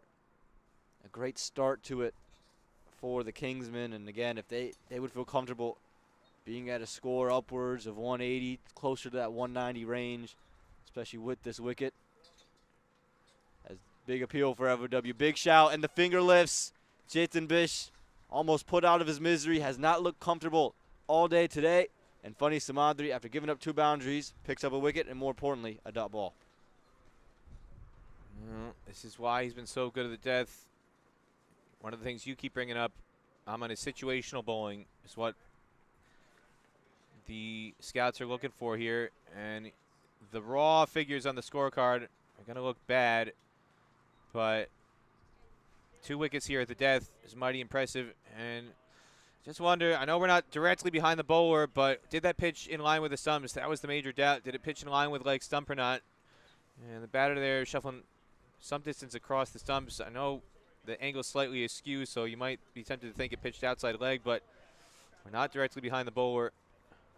Well, Liam Plunkett will get just a bit of bat on it. Abhiram Bolaseti giving chase, but won't able to slow it down. Excuse me, that was Shally Van Skolkvik giving chase, and he won't be able to slow that one down. And it'll be a 4 straight away for Liam Plunkett. And bit of luck. 3rd man up in the ring. It's always going to go to the boundary. A good effort, though, regardless, from Shally Van Skolkvik to try and cut it off. But valuable runs at the end of the over. 180 for 7 after 19.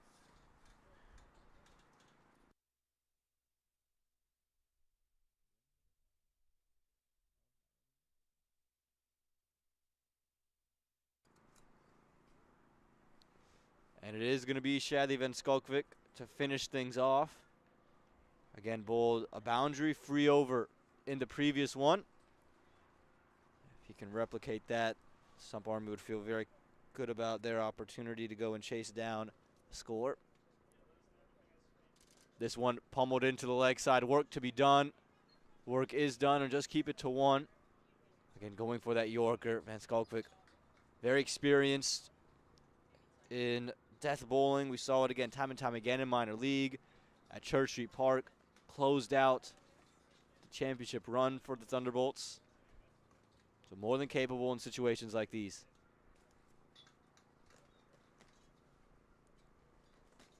Goes for the Yorker, misses it down the leg side. Free runs, can't afford it if you're Samp Army.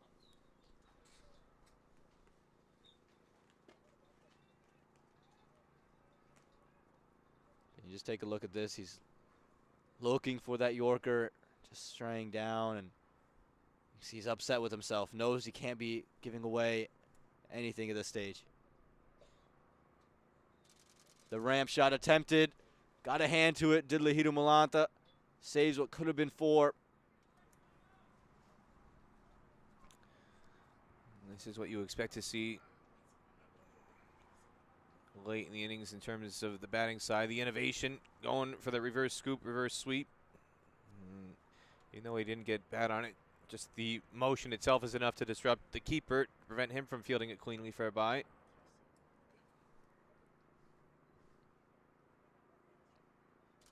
This one again, full, straight, big shout, finger risen, and Shubham Marjani goes. The perfect Yorker executed, and a wicket and a dot ball for Shadley Van Skalkvik.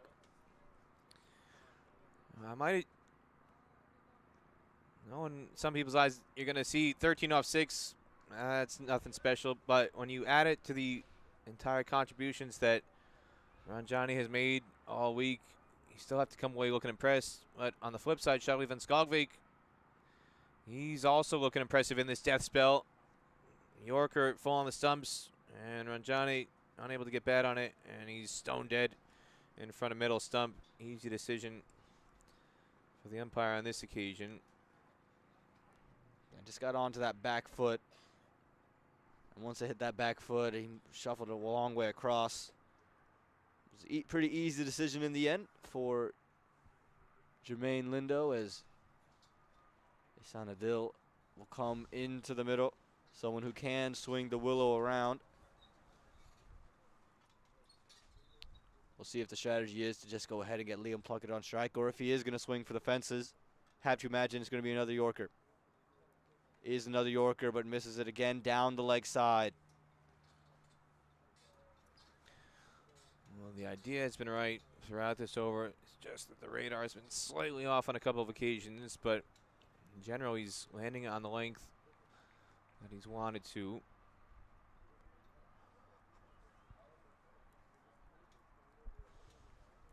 But even with the wides, a good over. Just 4 runs coming from it so far. Wicket involved. This time goes short, pulled, and he's got all of it. How about this from Ihsan Adil? Just really looked like a desperation shot, but he picked up all of it. 6 runs. And again, that's the end where you're hitting into the wind. So you got to get plenty of bat on it. Plenty of bat speed, too, to muscle that over the rope. And Ihsan Adil does just that, clearing Dane Pete easily. A deep backward square leg.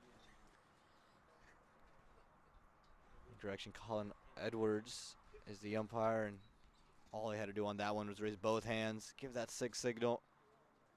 No question, as this one's pushed down the ground for 1, and it'll be Liam Plunkett on strike to face this final delivery.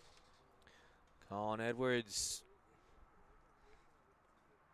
the pride of New Jersey umpiring. Colin Edwards has been a fixture in the New Jersey leagues for many years. Final delivery here, 191 on the board. And just going to be a single to close things out. Good way to end it, but still a very good over for the Kingsmen. A good innings for the Kingsmen comes to an end. 192 on the board. And you'd have to imagine they feel more than comfortable with what they have. A lot of starts, nobody carrying on to 50, but you see this a lot nowadays in T20 cricket where 30 is the benchmark. So Harmeet Singh with his fiery start, launching 6s straight down the ground. Shehan Jayasuriya as well, passing 30. And then Ahmad Azam, 46 off 25 balls, putting on the pyrotechnics, clearing the ropes on numerous occasions. And on the bowling side, there was an awful lot of spin used by Samp Army. Dane Pete, who bowled 4 straight at the start with the new ball, was very, very impressive. Marty Kane coming on in the middle overs with 2 for 31. And Van Skalkvik, good at the start, good at the death to finish with 2 for 30. As well as Fani Samhadri, whose figures are a bit skewed because he leaked quite a number of runs early on in his quota, but then coming back with wicket to the death. And a very impressive total, 192 for 8, but you touched on it. I'm on this pitch with the sun coming out and baking it. Batting has gotten easier and easier, so it's definitely not out of the realm of possibility that this total can be chased down. Yeah, it will be interesting when we get back here for the second innings. Do not go anywhere as we bring you match 6 of this MLC Champions Open.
in their previous match. They need 194 though. That 200 coming in the first innings, and they'll start off with Ziel Huck, who's got to slip in place. And this one flashed over the top, one bounce down to third man, nearly a wicket. Nearly first ball, first wicket, as Ziel Huck gets some extra bounce. Well, if this was a World Cup final, I think Ihsan Adil would have put in a dive there. And there was cries of catch. Not sure the scouts are going to be thrilled with putting hearts and smiley faces around that fielding effort there, Aman. Well, again, it could have been close, would have been interesting had he committed to it. But nonetheless, it'll bring David White into the middle. David White has just been explosive. He's shown the power, one of the hardest hitters of a cricket ball you'll ever see. Over 1,000 runs over 2 seasons for the East Bay Blazers in minor league cricket. And this one, Ziel Huck, has he got it straight away? Finger goes up, and David White has to go. This is what we were looking for with that lefty opener, and he gets the job done. Oh, it's been Jekyll and Hyde existence here for David White. Two very low scores and one monstrous knock in here. Golden Duck, sharp hooping in swing, nailed on the toe, and that's a very, very easy decision for Owen Brown, the umpire, standing at that forest end. Just done in by the movement, hit on the back toe, and you can understand why Owen Brown put the finger up. And Ziel Huck proving why left armers are in demand in T20 cricket, whether that's spinners or pace bowlers, especially ones who can move the ball as much as he did on that delivery with the new ball. And you can understand also why Lahina Malanta started on a strike. Usually David White had been taking a strike early, but I think they were trying to negate how many deliveries the right-hander had to face. It's always tough. We see it all the time in international cricket. And it reigns true here in Texas, and look at how much that ball moved. Hadn't seen that much movement really all tournament long. But that'll bring Sujit Gowda into the middle. And Sujit's come in and showed off a couple of strokes, and more than capable with the bat in his hand. But he's got an early challenge, a lot of runs required, and if the ball is going to continue to move that much, got to be ever so watchful. What does the Hawk have in store for him? This one nipping back once again. Ziel Huck has really found rhythm, starting from that northern end. Again, swing, real swing on offer.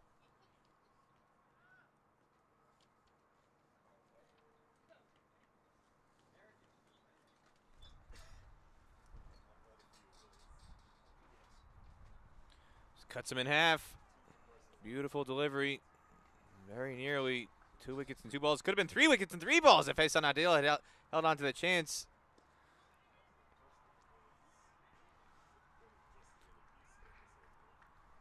Ziel Huck, who, again, had not been starting very well, felt like he was missing all the line and the length, has just got everything right so far. The task doesn't get easier, bowling to another Bay Blazer, Sujit Gowda. He also has over 1,000 runs in minor league cricket. Strikes it at a rate of 148. He's a very aggressive player, but unable to beat Harmeet Singh once again at that mid-on region. Brilliant start to the innings here for the Kingsmen.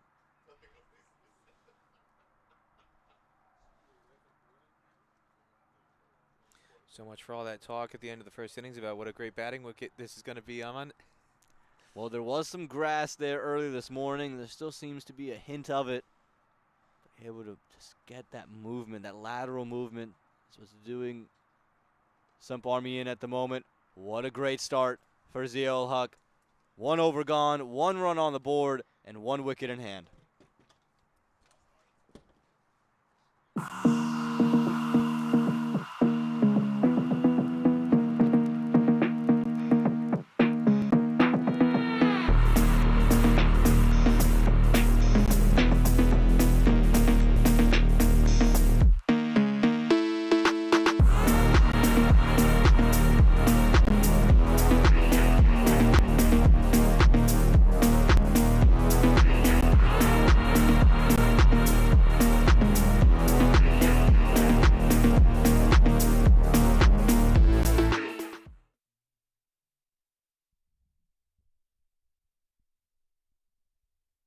and spin straight away here for the Kingsmen. We saw Dane Pete, the off spinner, pull the second over for Samp Army, have immediate success taking the wicket of Tajinder Singh, and it will be another off spinner in the form of Milind Kumar, who we haven't seen yet in this tournament, starting things off in the second over. Yeah, he's had kind of a quiet run here this week, Milind Kumar, longtime veteran of the Indian domestic scene.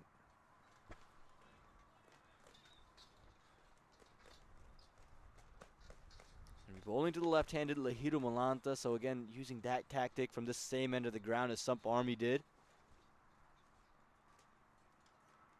And Lahiru Malanta gets that one in between backward point and third man inside the ring, and he'll find 4 runs. A very aggressive stroke player, found a little bit of width and took advantage.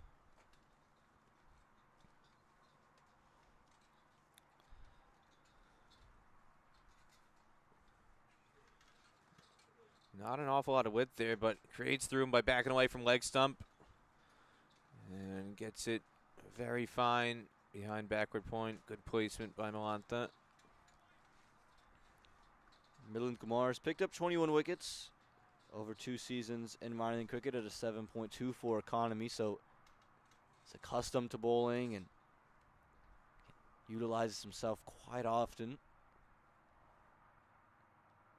Again short, this time aerial over cover. Not going to go all the way, hasn't quite timed it well enough, but we'll get a couple more runs for it. But you can see the plan early on for Milind Kumar, just to be quick. He's trying to go into the body of Lahiru Malanta and on a length.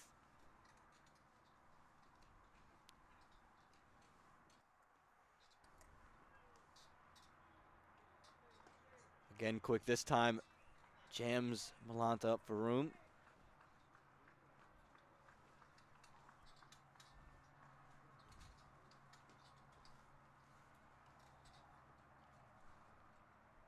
Use of the feet, and they're going to go scamper by for a single there. Again, Milind Kumar saw it early, though, saw that adjustment down and adjusted the length very quickly. And it'll bring Sujit Gowda to the crease. Gowda has been very impressive in a stacked batting lineup for Dallas Mustangs. He's got plenty of options, plenty of guys with either international experience or whether that be for full members or for USA specifically, and he's no slouch in that lineup. Able to take it into the leg side, and something we see often from Gowda is starting off with these singles, but don't be shocked to see him just pull one out of the hat very quickly.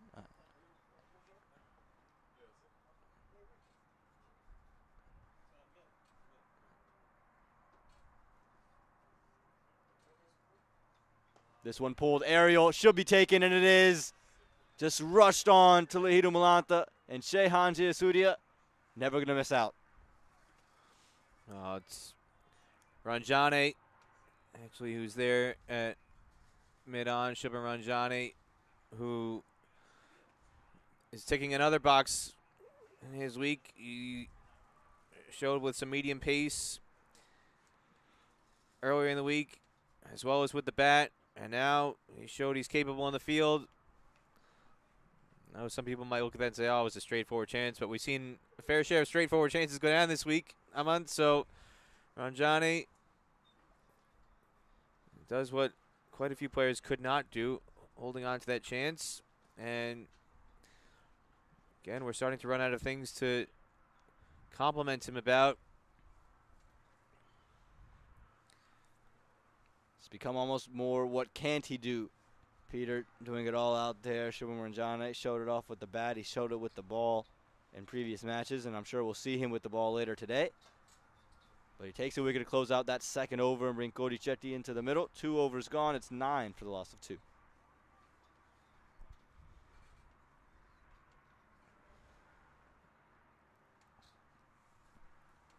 And Zia-ul Haq to continue, and why wouldn't he continue? Just gave up 1 run in that previous over, extracting a fair bit of swing. this one shorter and zips by. Shows off the pace that time, Zeal Huck.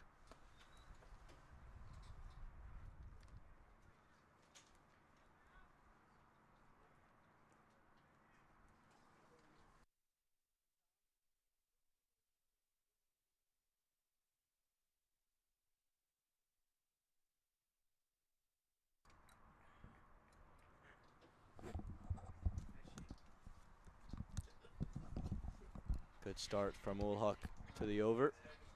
Again, goes back of a length run to points, and they'll be able to scamper away for a single. So Cody Chetty will get his first stay. Strike. Just for anybody who might be slightly confused watching, it says Steele on the back.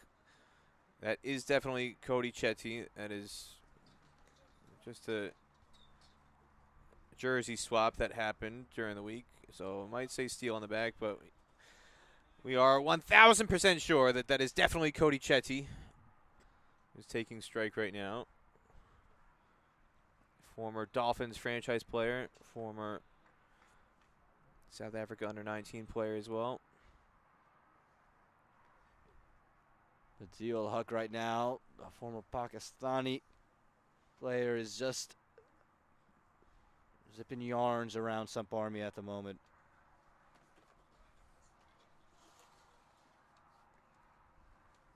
Moving the ball in both directions, using the pace that he possesses as well. And also member of an under-19 team for his country, Zeal Huck. And remember the Chicago Blasters coming in and leading from the front. And again, bowling, just the best we've seen him bowl in this Champions Open. Struggled with the lines, with the lengths, with the run-ups at times. And most of those struggles came from the southern end. A switch of ends has worked. For Earl Huck, and Harmeet Singh looks like a genius for backing his opener.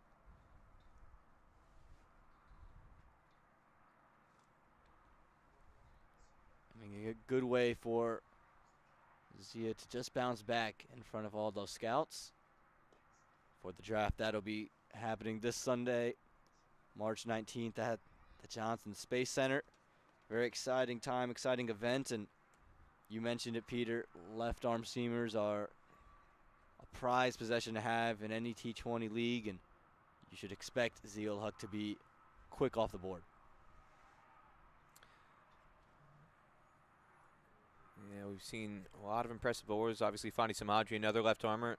It's going to be in demand as well, but Zeal Huck, Imran Khan Jr. definitely putting the name in. And again, it's just zipping by. Cody Chetty at the moment just has not been up for the task. And another quiet over, just one run coming from that third over. It's 10 for the loss of 2.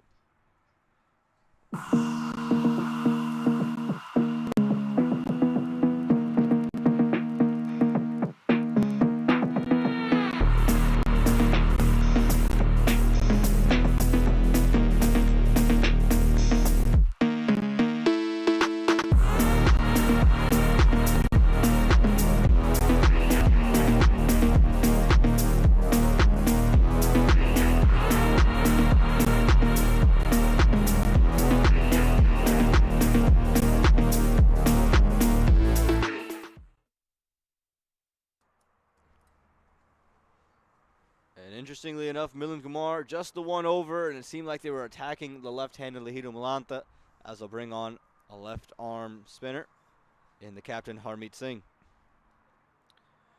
You're mentioning last over, we've got the draft on Sunday. A lot of activities happening. That's at NASA Johnson Space Center. They've got the Moon to Mars Festival that's been happening all week. Great festival highlighting the new advances in space exploration technology at NASA. And the MLC draft is going to be on the final night of that week-long festival at NASA on Sunday night, March 19th. We've got the Final Four. It's going to be in Houston in the first weekend in April. And the other thing that's been happening the last couple weeks and wraps up this week, the Houston Livestock and Rodeo Show. You hear a lot of the players talking about that, walking the boundary. You heard Rusty Tehran and some of the other guys. They're going to go out tonight, NRG Stadium, to see Kenny Chesney As this one's up in the air, and Kenny Chesney might say no shirts, no shoot, no shoes, no problem, but it's Sujit Gowda saying no problems for me as he takes it over the top. I know I can drop in an opening for a country music reference to a boy from North Carolina, and you'll pick right up on it. I love it, Aman. And Sujit Gowda's loving this, clearing the mid-on fielder, who was napping a little bit there, Ranjani. Rare blemish for him, and he was looking at Liam Plunkett, expecting Plunkett to run for it. And wound up just going to the rope. Harmeet Singh a little bit frustrated at that. This one in the air, Ranjani never looked like he was really going to have a chance to get there, but Harmeet Singh giving him just that stare because he took that initial step backwards. Yeah, he was just wrong-footed. He went back. You said it, Aman. Initially he went back, and then all of a sudden it was too late to recover. It was just hard to pick up the trajectory with the wind. As this one's run through third man, and it's going to be at least a couple of runs as Shehan Jayasuriya gives chase. Yeah, we got the rodeo tonight, Kenny Chesney. Last night, Machine Gun Kelly. Tomorrow night, Chris Stapleton. On the weekend, Brad Paisley and Luke Bryan at the rodeo at NRG Stadium. Stuff all over the city you see for that. And the cricketers are definitely excited about it. And it's great to see them mixing in, appreciating. Oh, big shout from Harmeet Singh, and may have just been a little bit of bat on that. Let's take a second look. Yeah, this looks like an inside edge deflection. We'll get a look at the replay. Not the best view of that with the umpire slightly obscuring the replay. This time, though, plenty of bat on it, but no run on offer. And Sujit Gowda was almost left stranded. He was off in a hurry, but Cody Chetty wisely sends him back to close out that fourth over. At the end of 4, it's 16 for the loss of 2.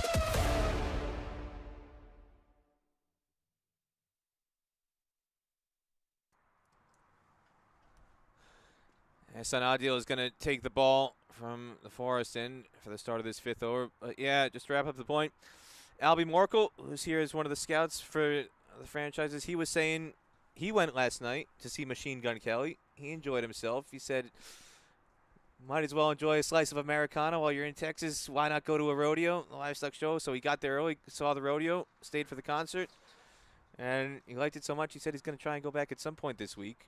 So whether it's guys like Albie Morkel who are here just temporarily scouting the players before the draft, or the USA-based players now like Rusty Tron, Corey Anderson said he's keen to go as well. So it's great to see the guys mixing in to the fabric of the local community, appreciating the rodeo that's here in Houston, and just helps contribute and make feel like what is happening at MLC is also just as visible and just as noteworthy an event happening at NASA.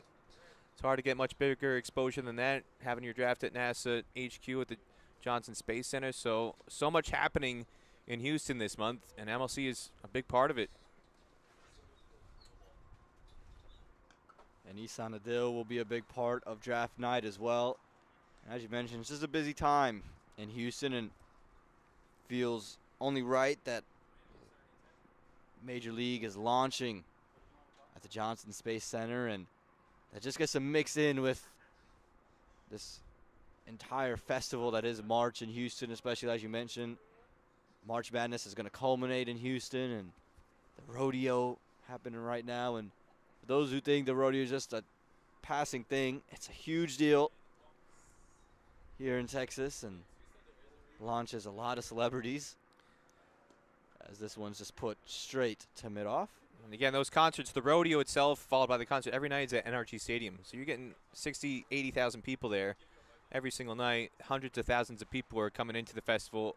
I've got a friend who is flying in from Indianapolis this weekend, who's coming here specifically for the rodeo.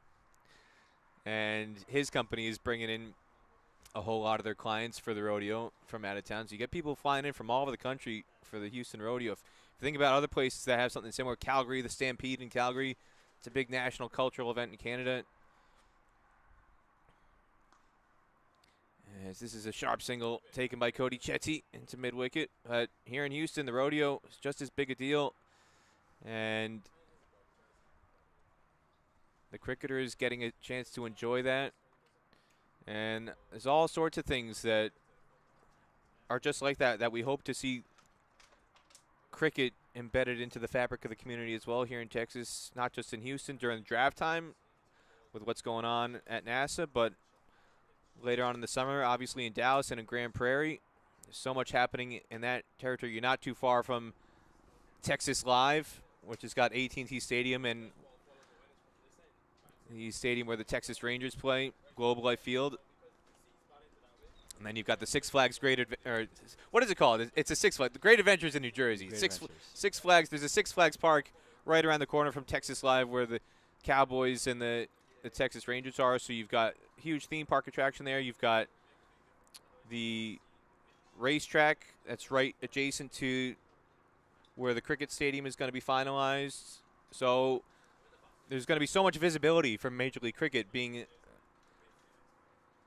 associated with all these things that are part of the Texas sports culture. And I think that's one of the biggest advantages of having these things in this part of the world, just the exposure by osmosis, if you will.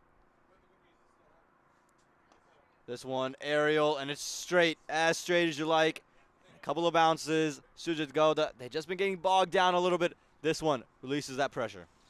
If people get a chance to watch Sujit Gowda, some of the other sports fans who might wander over to the cricket field after something else concludes, I think they'll thoroughly enjoy getting a chance to see somebody like Sujit Gowda with drives like that. Even some of the media that's been here today, New York Times and the major morning national TV shows that's here filming a segment, a lot of them, it's their first time.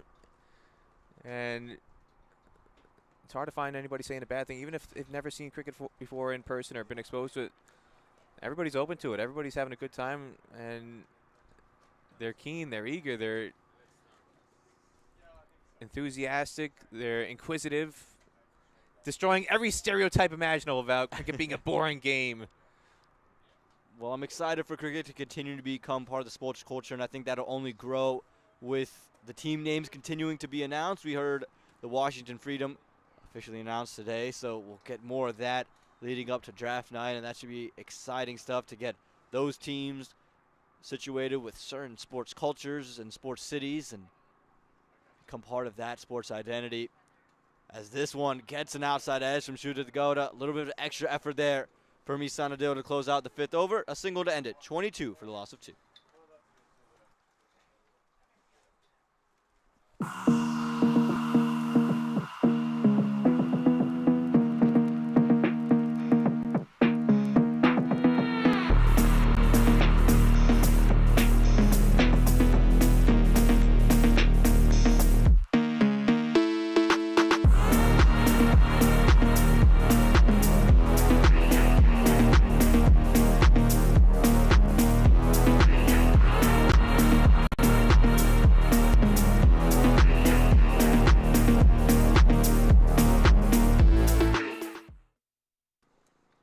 Just saw there, Major League Cricket, July 13th. We're here because of it in this MLC Champions Open. 60 players with an opportunity to be drafted on Sunday night. Harmeet Singh, you expect him to go very high up in that draft. One of the more skilled all-rounders in the country. Peter Delapenna, you see Harmeet Singh going pretty early in that draft? I do, just because of the all-around package he offers. Even though he's primarily known as a spinner, I'd argue he brings more value with the bat. It's not often you can get somebody who's as explosive as he is. That was referenced in one of the discussions earlier when Brian Walters was on air, and how They basically needed to chase a total down in whatever it was, 11 overs thereabouts, and he came in with this explosive knock to open the chase to help overcome that net run rate deficit.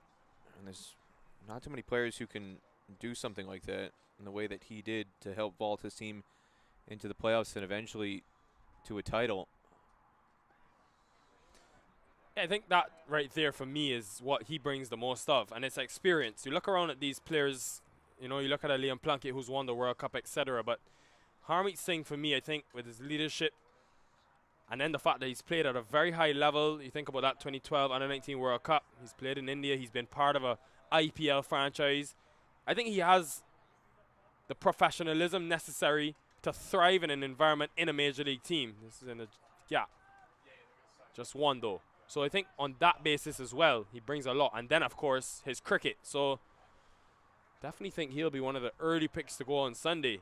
Teams will be eyeing him up. And he's been very impressive today with the bat and in this entire Champions Open.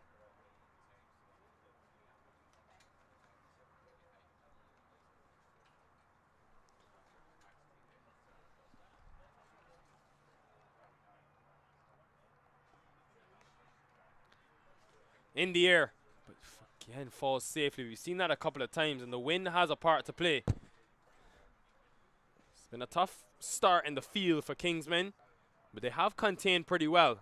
4.5 runs per over for Samp Army. And every time they've lost their opening pair, they've really struggled to get going. We saw 127 runs being put on by David White and Lahira Malanta in the last game. Today it wasn't to be.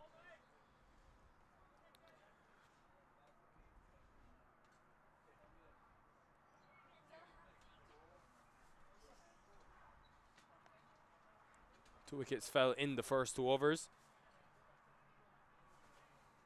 Just going out there in the innings break, you feel that surface. It has a bit of a softish feel in some areas, and I think that's why Harmeet Singh may be getting some deliveries. So just gripping the surface.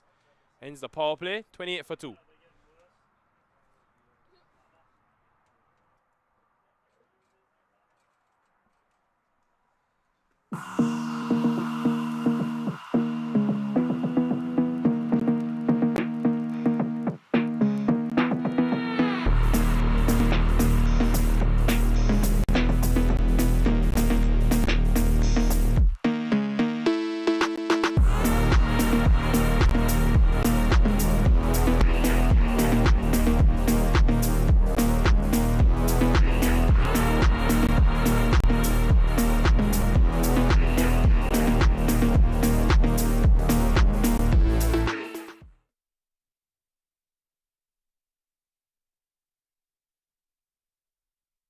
Good to see some of the club cricketers here watching.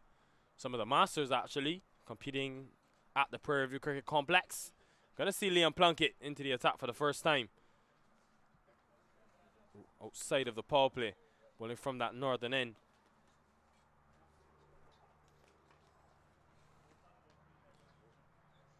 Just gets it past. Point was in place, but didn't field it, and that's a good way to start against Plunkett. Boundary for Cody Shetty.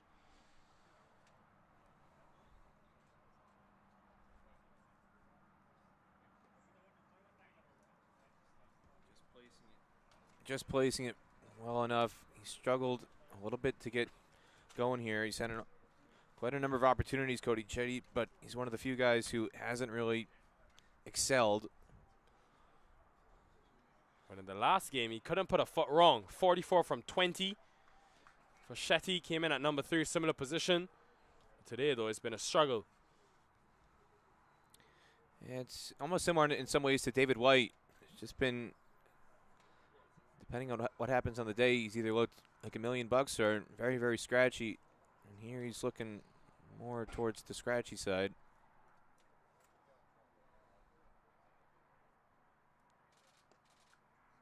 Yeah, that's not going to help, though, when you need close to 12 runs and over. Have to find a way to get boundaries quickly. For some reason, in all 4 of these innings we've had today, the power play have been a struggle for the teams. Kingsmen were 44 for 3 after their 6. Samp Army 28 for 2. I just wonder if it's that live green grass and the new ball, the hard new ball, maybe just kicking off a bit extra off the surface, which can present an additional challenge for the batters. Start with how menacing Shadi van Schalvik looked in the first innings. And the batters have continuously tried to advance down the track and use their feet, but they aren't getting it. Getting close to it, that is. So it's been a good comeback from Plunkett.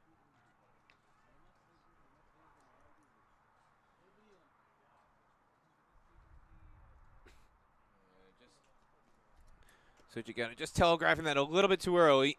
And that's all the opening you need for somebody as experienced as Plunkett to make that late adjustment. It's gone high. The fielder's under it. It's not going to take some catching, and it's taken in the end. Excellent from Milind Kumar. Had to watch it a long way into the hands and takes it. Another strike for Kingsmen. Samp Army in deep trouble.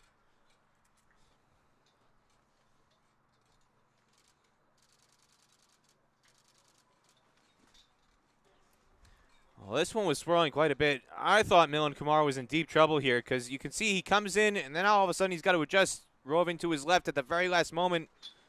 Very unusual route to the ball.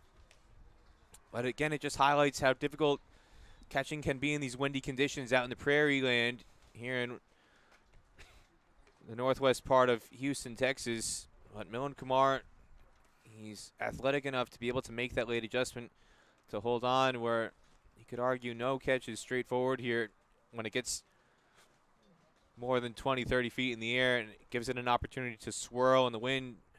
And all you have to do is just look at the route that Milind Kumar took on that replay. He was coming straight in from kind of deep backward square leg, and then all of a sudden he's got to shift 10 yards to the left at the last moment. Very, very good catch taken in the end.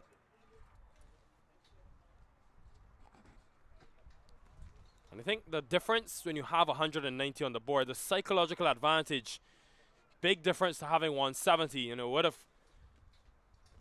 caused a difference in approach for Samp Army. Those 29 runs they got in the last 2 overs, the Kingsmen could go on to make a huge difference. Brings the captain, Jacobus Pinar, to the middle. Still have other options. They've got Marty Kane, the all-rounders, Dane Pete, Van Schalvik. But you think a lot will be up to this pair in the middle. Pinar is an aggressive player. You mentioned he's got the fastest 100 in the minor league. Almost an opportunity. Could have been 2-2 for Plunkett. Could have still been 2-2. A run-out chance as well. Eventful over. A good one for Plunkett. His first end of 7. 34 for 3. This one just carried. We'll have a look at the replay, and it just did get onto his fingertips. It was a definite chance, but it just slips through. You can see that's why he's got his head in his hands. 34 for 3 after 7. Maybe in his younger days, PDP probably would have caught that, but he's getting on in age. People don't realize that. What is it, 37 years old? Still putting in the hard yards, the World Cup winner. And you can see he's still shaking his head up, walking back to his position at long off. Got fingertips to it. He's somebody who holds himself to high standards. You can tell how annoyed he is that he didn't latch on to it completely. He did get fingertips to it, but just had enough juice on it to squeeze through and carry on to mid-off for a single. Harmeet Singh is going to bowl his 3rd consecutive over. 2 overs have just gone for 12. He's done well, but you don't often see this. But that is why he's kept himself on. He backs himself, Harmeet Singh, as the captain. And another wicket is the crucial one of the captain. Well, we could be in for an early finish here. He's pretty amped up right now, the captain, Harmeet Singh. Always a high-energy player in general, but he's really enjoying his time out there today. First with the bat, with that explosive start he had, opening the batting, and now getting the wicket of Obis Pinar. Just forced him into the mistake, bowling it on the stumps. Pinar had to try and back away to create room. That natural width wasn't there, so he tried to back away from leg stump to access the offside. And the shot just wasn't on as Jai Saria takes a very straightforward catch at backward point at chest height. And Kingsmen looking mighty, mighty dominant right now, making Samp Army look like commoners. Just seems for the slower bowlers like Harmeet Singh, the ball isn't really coming onto the bat, and it's why it's become so tough to score, even in the power play. It's why I think we've also seen a heavy influence of spin in all 4 of the innings we've had today. Kingsmen will be happy though. It's a must-win game for them if they want to make that final tomorrow. 2 teams will battle.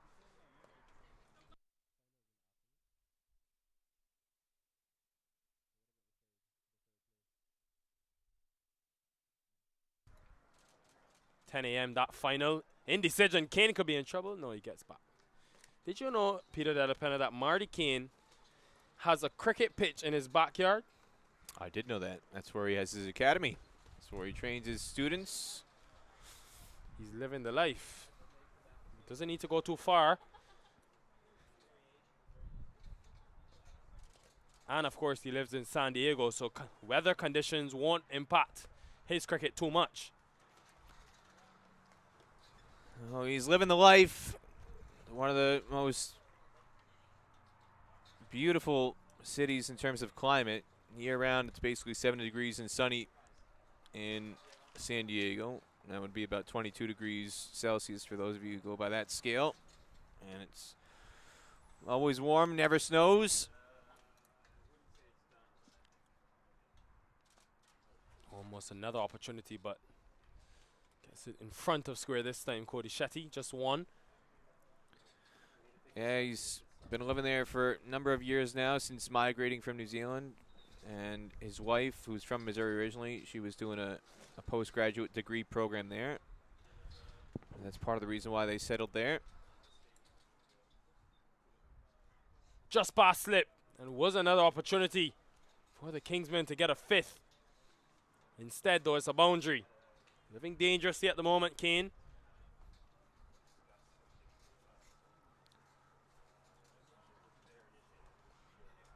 Have a look at the replay and how close this was to slip. And nowhere close. Very, very fine edge. And the keeper's shaking his head. And what do you expect from me? It was too hot to handle. Tajinder Singh. Well, it was very smart bowling from Singh. Purposely keeping a very wide line. Not allowing these right-handers, or left-hander really, for Marty Kane to get anything into the smaller leg side. Gets the wicket and that over. End of 8. 41 for 4.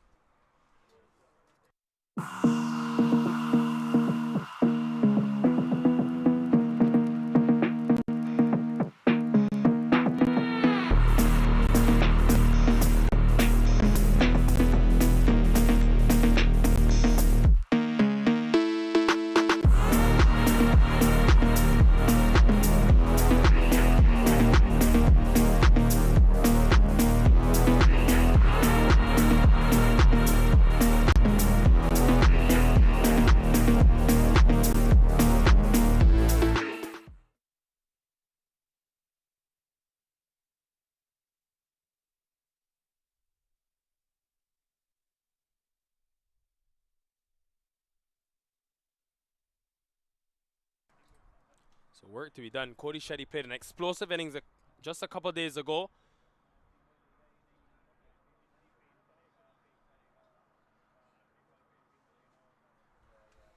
They'll need something similar from him. Probably with a little less risk as well.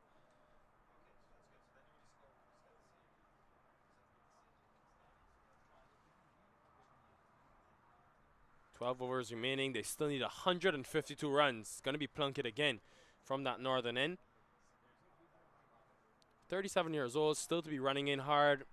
Dane Pete, PDP after a long career. Dane Pete is another one who's played for a very long time and internationally and then come over. I think it says a lot about the way he's conditioned his body and sort of maintained himself throughout his career. Plunkett. Yeah, it just shows the professionalism more than anything.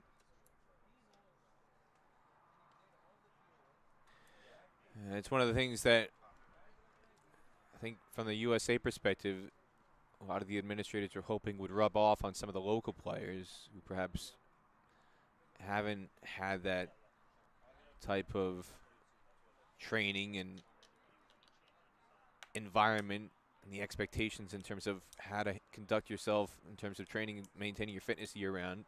Liam Plunkett definitely does that.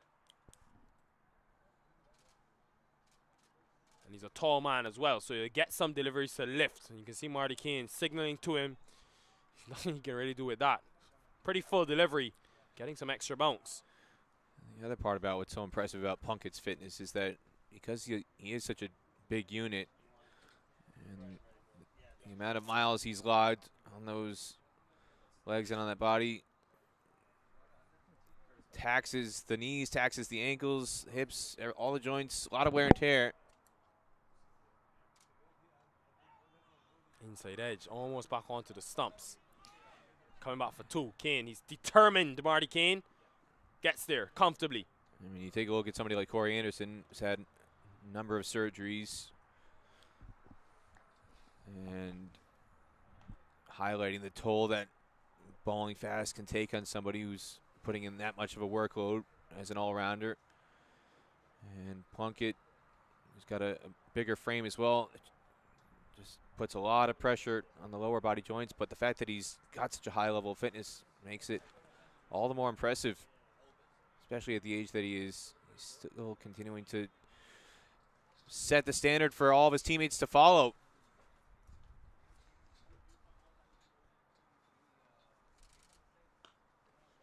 Hit that in the gap, Marty Kane, but it is into the bigger side. Wanted two again, sent back.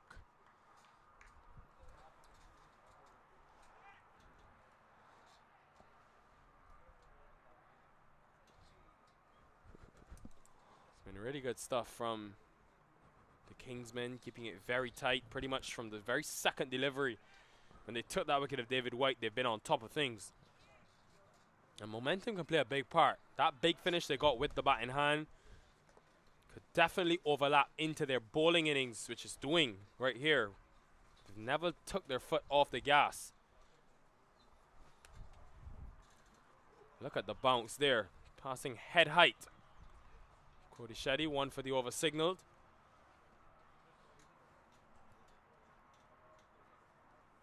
But I think just to have someone that I watched on TV, and I know you watched it as well, PDP, 2019 One International World Cup, win it for England, to see it less than 3 years later, he's right here in this country. Brilliant. And it wasn't just like he got a participation medal either for being in the 11. Took 3 wickets in that final, played a huge role. It's gone high.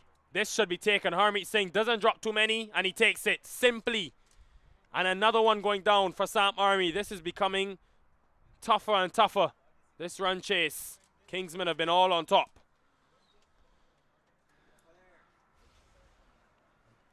And as feeble as this Samp Army batting unit has looked in this chase, Kingsmen looking regal. Plunkett inducing a forced shot, trying to go up and over the offside into the wind. That's been one of the hardest shots to play all week long, trying to hit through the wind. And it just hangs up in the air for a very straightforward catch for Harmeet Singh.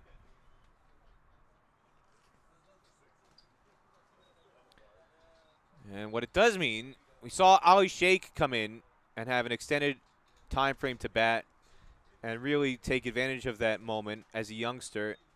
And now for Samp Army, you're getting a similar scenario unfolding. Abhiram Bolasetti, who was in the USA Under-19 squad setup over the last couple years, hasn't really had too many opportunities to showcase what he can do leading into this match, but you can't complain about the opportunity that's presenting himself now. He's got more than 10 overs to bat. If he can stay the crease that long, he's got an opportunity to really give the scouts something to think about in that under-23 mandatory category for selection here.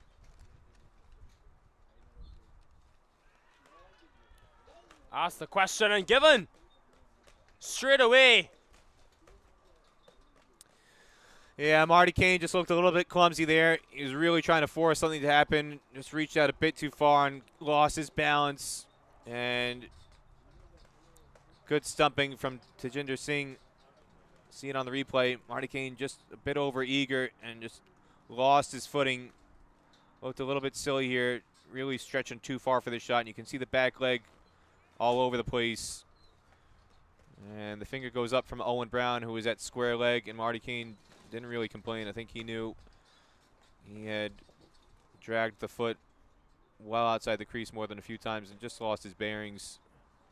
I think good decision and good work from Tajinder Singh, who's a part-time wicketkeeper, but was quick to whip off the bails. And 2 wickets in 2 balls. You think it would need a Herculean effort from here for the Samp Army to get over the line. Close to 14 runs per over needed.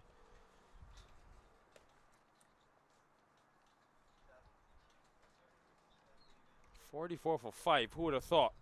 Samp Army, many would have looked at this team coming into this and said, well, this is one of the stronger batting lineups. Yes, they're missing Andreas Gauss. I think it's actually 44 for 6 now. We're waiting for that score to update. Van Skalvik comes to the middle.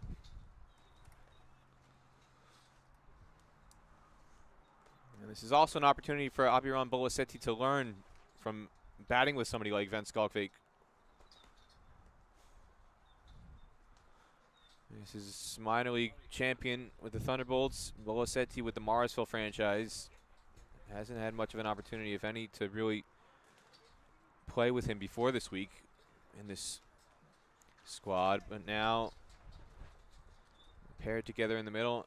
Great opportunity for Bolasetti not just to showcase himself, but also to soak up the knowledge that he can gain from batting in partnership with Charlie Van Skalvik and seeing how he approaches it from 22 yards away. Slip in place as well. No Isan Adil required with the ball today. Well, he bowled the 1 over, but usually bowls the new ball. Again, looking to rotate, looking to give others an opportunity. They've taken 4 wickets in each of the last 4 overs. So it tells you just how dominant Kingsmen have been. Looked a pretty good shout. Maybe an inside edge saved him. We'll have to get a look at the replay on this one. This looks awfully close. Milan Kumar. A bit confused as to why it wasn't given out.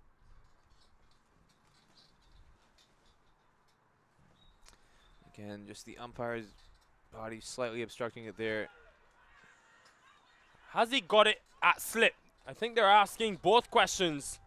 The leg before or the catch, but none given by the umpire. So Bolasetti survives. End of 10 overs. They're in deep trouble here, Samp Army, 45 for 6. Well, it definitely was not off the bat. It carried to slip, but it was really the LBW shot they were going for, it looked like to me. And they appealed for the catch and the LBW. Nothing coming from the umpire. So Bolasetti survives.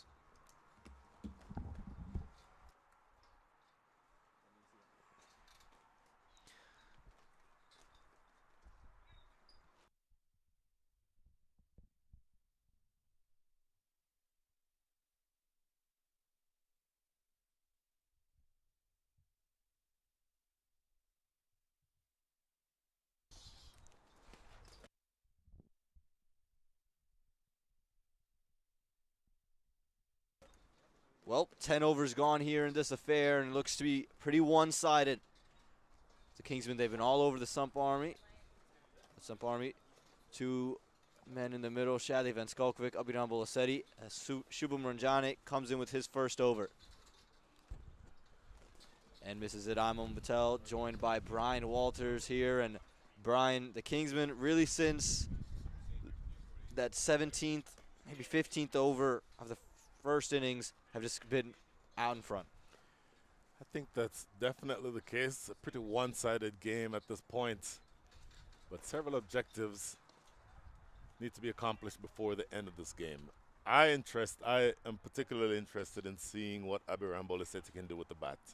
A man from your part of the world, North Carolina.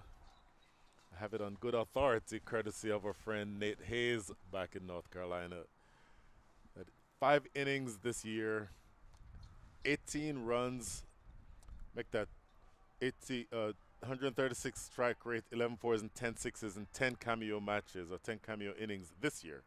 What I started saying was 5 innings, 18 runs was from the 2021 season. But his captain, Dane Pete, sort of recognized the fact that not only is he a good bowler, but he can also wield the bat. So he essentially used them, and I'm not telling you anything you don't know, in a pinch hitting role. And he's found that he's actually very valuable in that role. So for me, I just want to make sure that he stays and bats the remainder of the time here and shows what he can do with the bat. Well, he's gotten off to a shaky start so far against Milind Kumar, and again, just struggling with the timing right now. And you hit it on the nail there, Brian. It was just really a change of role. Got a really standard position. He was going to go in 5, 6, 7, come in and be in a situation where he wasn't going to think about holding and just being there. He's just going to come in and play free, and that really suited him. And here in a selection situation, just got to find ways to score runs here in front of the selectors. We've already seen Ali Sheikh really take advantage of an opportunity, given an extensive period of time to bat, scored 49 runs, and we all expect him to be one of the first, if not the first, under 23 off the board. No question. So just never lose sight of the fact that this is an opportunity for these players to show their wares in front of a very interested audience. Well, this is what he's done all season. It's the big hitting. Didn't quite connect on it, but you're going to see the intent. He's a guy who's going to play his shots. Very confident individual, and I don't think you're going to want any cricketer on this field to really go in their box and try to do something they're not comfortable with.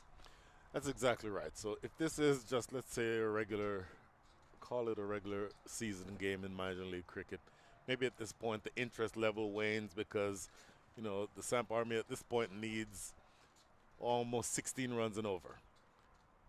But there's so much that can happen as Shadley Van Skalkvik turns this one behind square for a single.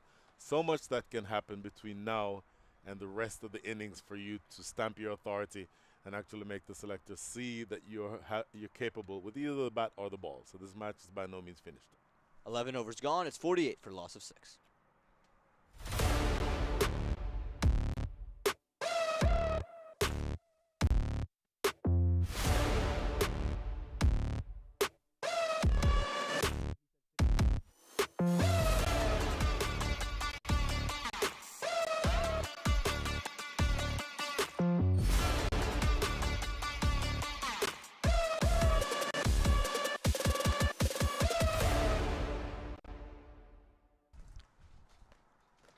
Reverse sweep goes over the top of first slip. Touch unlucky for Milind Kumar, but Shadley Van Skalkvik, he'll pick up a couple of runs. Well, slip fielder in position, fully on the attack are the Kingsmen. And that reverse sweep flies over the top of that fielded first slip.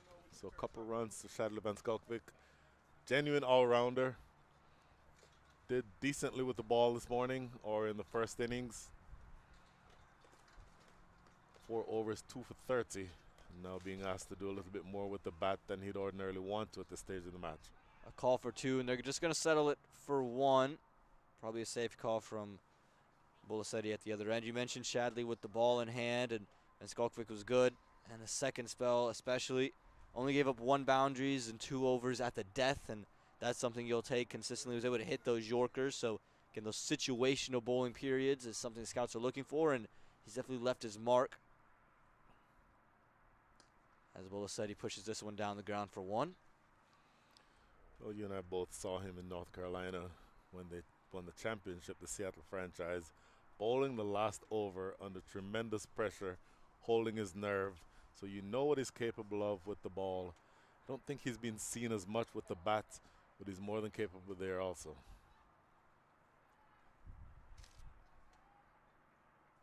And again, as you mentioned, not much to play for here in terms of the win. Pretty out of the question. You're looking at 17 runs and over from here, but it's more about showing these scouts, hey, I can knock the bat around. I can play different strokes. I can play in different styles. And for these two, there's no question that they want to play out the remainder of these overs. Oh, my goodness, yes. And I think it has less to do with whatever the final result is or how close they get to it, even though you don't want to treat it like a test match either. but just get some good game on film, as they say. Well, that's something to put on film for Abiram Bolasetti. A 4-over, wide, long off. We talked about it. He's someone who likes to play the big shots, got a bit of width, took advantage. Absolutely. And this is not slogging. This is just an elevated, as you see here on the replay. He stays leg side to open up that offside, elevates it over the top of that fielder at short extra cover, runs away for his first for Abiram Bolasetti. After 12, the score is 57 for 6.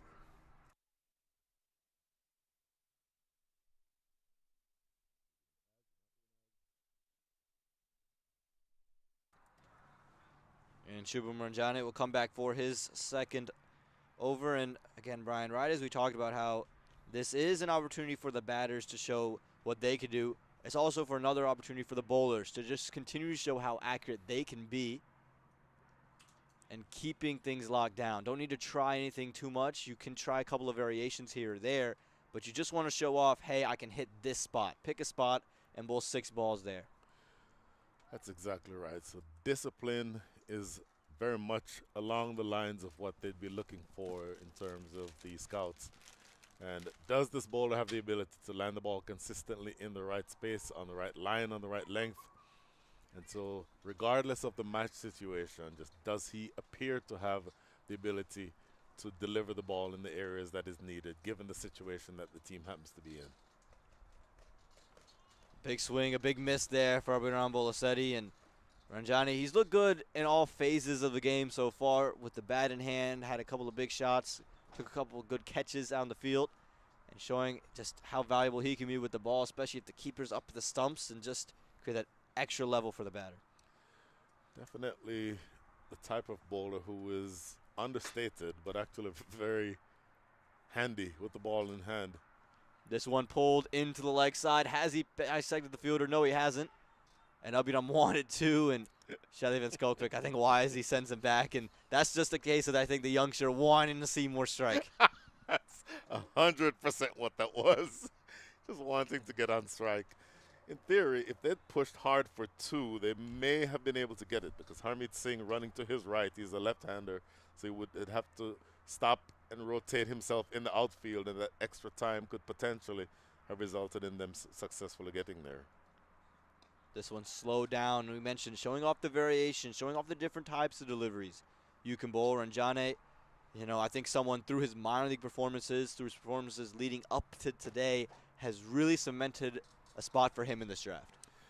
One would think so, and particularly since he's had a decent couple of seasons in the minor leagues, and then I don't think has done anything to hurt that impression that people would have had of him based on what he did in those minor leagues. This one tucked into leg side, thinking about 2, just going to settle for 1. And Brian, you know, we sit here through today's play, and you know, UMMC were really impressive the way they were able to fight back. You know, outside of Ali Sheikh, who we talked extensively about, is there anyone from today so far, based off just today's performances that you think have just really helped themselves in this draft? I think Harmeet Singh has shown a lot. He's shown that he has ability, certainly with the bat. Look at that direct hit, middle stump from the boundary. That's also something that the selectors will be interested in. And certainly with the ball coming in, opening the bowling and taking a couple of really big wickets. And overall, I think just looking the part. He appears to be somebody who you could actually put into several different positions. 3 overs so far, 1 for 19. And with the bat, an explosive start, hold out relatively early, but got some 30 runs, 33 runs from 21 balls with 1 4 and 4 sixes. So he, to me, is somebody who would have helped himself tremendously in the context of this game and in terms of the overall effect that he's had on the opinions of the selectors. That'll do it for the 13th over. It's 62 for a loss of 6.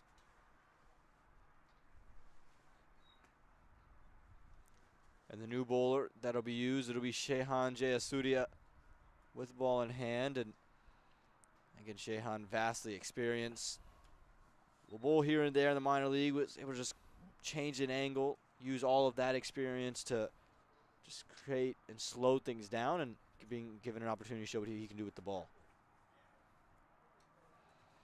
Really interested to see, and I hope I don't overstate this, Abraham Bolisetti. I'm really excited to see, regardless of the result, regardless of what he ends up with, see him place a price on his wicket. It's okay to be aggressive, but still don't necessarily do anything reckless. Just look to bat through the innings. Whatever the score happens to be, just spend that time in the middle and show what you're capable of. And that's, again, what the key is going to be. You have to imagine these youngsters are maybe not going to be given the priority in that batting lineup, so just taking advantage of your opportunities is what these selectors are going to be looking for and looking to develop. I'm not so sure these selectors are looking to pick youth players that, yes, they can make an impact in year 1, but what about year 2, year 3? How do they continue to progress and grow? I think that's the biggest thing that these selectors are looking for. This one will be tucked into the leg side by Shadley Van Skalkvik for 1. And so just thinking strategically, if you're a young cricketer, especially the U23 players, let's make a mark. Let's make sure that we put enough on film that I can be seen as somebody who you can essentially invest in for the foreseeable future. And if you do that, you cement your place in the side and then grow with the franchise as Major League Cricket grows in this country. I think that's a major, major opportunity, and why players like Abraham Bolisetti and like Ali Sheikh, who you called earlier, are really such important cogs in the machine as we go forward. And I think also Peter De La Pena said something really interesting, and we'll get to that point after we come back as the 14th over comes to a close. 63 for a loss of 6.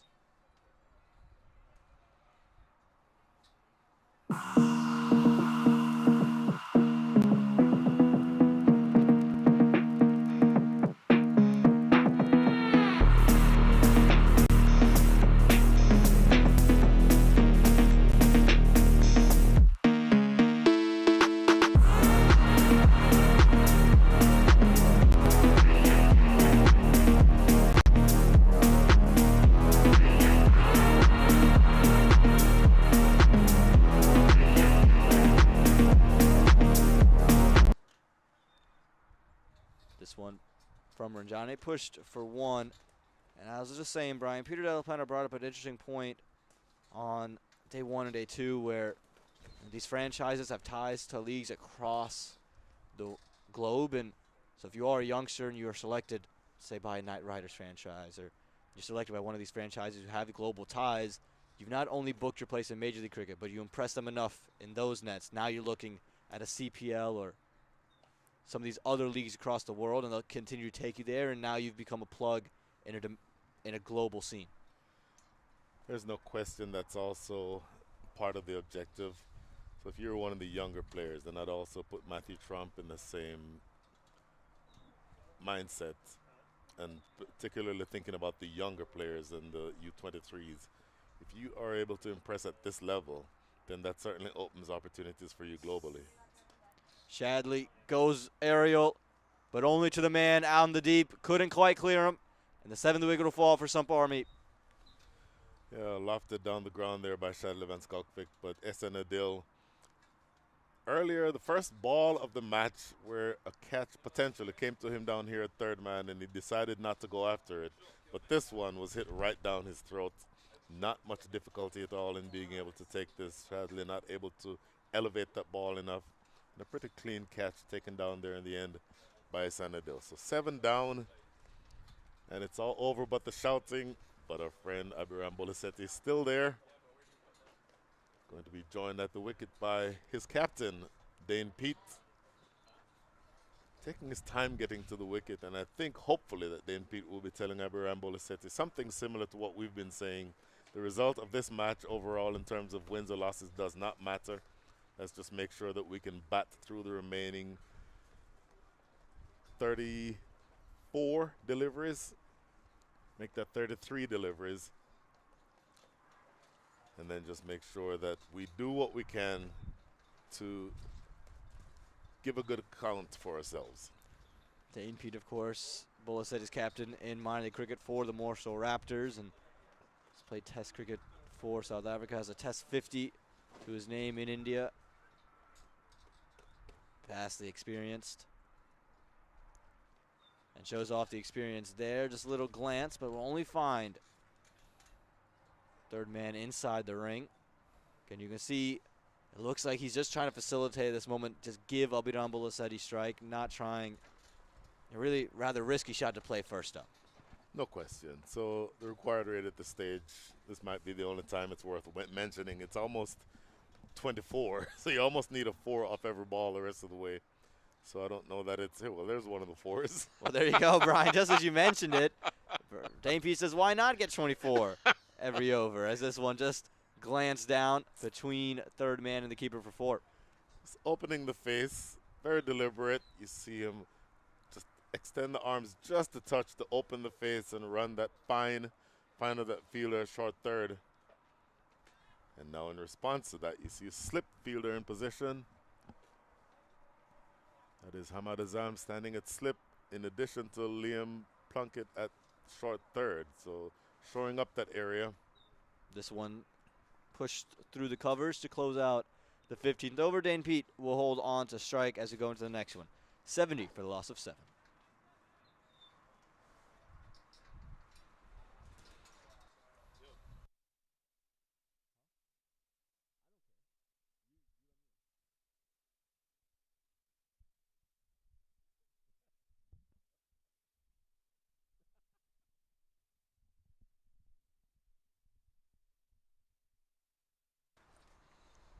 Exciting stuff, Brian Walters, if you're a Kingsmen fan. Certainly exciting if you're a Kingsmen fan. If you're a Samp Army fan, you're looking to make sure that your young player, Abiram Bolaseti, is able to make a good account or give a good account for himself. I think that's the only intrigue left in this match, because it's well and truly out of the reach, I think, of the Samp Army. Only 70 runs on the board and needing 123 in these last 5. Highly unlikely for me. Starts with a wide Chetan Bish. Tell you one thing I've been surprised about. Shehan Jayasuriya's bowling in this MLC Champions Open. I've always known him to be a part-time option. I think he's definitely been impressive at times. With his off-spin, picked up 2 wickets in the first game. And he's contributed every game since. Just stayed a bit low. He certainly has, and he's the type of bowler, canny, and obviously very experienced, former Sri Lankan player. And so he knows a lot about being able to locate the ball in the right areas. So even though he's not necessarily a first bowling option, he's a good sort of a change bowler who can make things happen just on a part-time basis.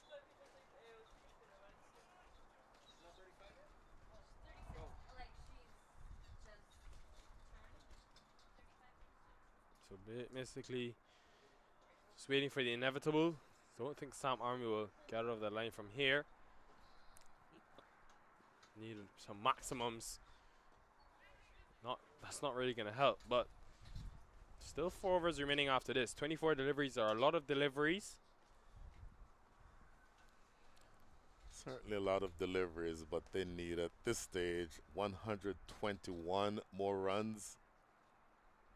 So realistically speaking, you're looking at 27 runs and over from here on out. Probably less than likely. But if you're Dane Pete and if you're Abiram Bolaseti, who forces it one down the ground, the opportunity is still there to just sort of continue to show that you are capable with the bat in your hand. And that more, I think, applies to Bolaseti than it does Dane Pete. Well,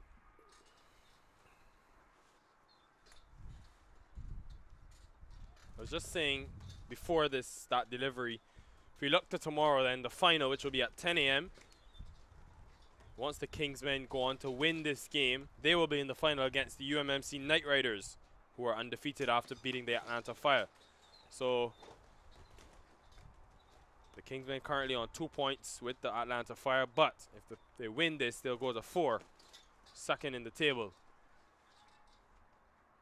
Then we will have a 3rd place playoff between the Samp Army side and the Fire at 2 p.m. Ends the 16th over, 74 for 7.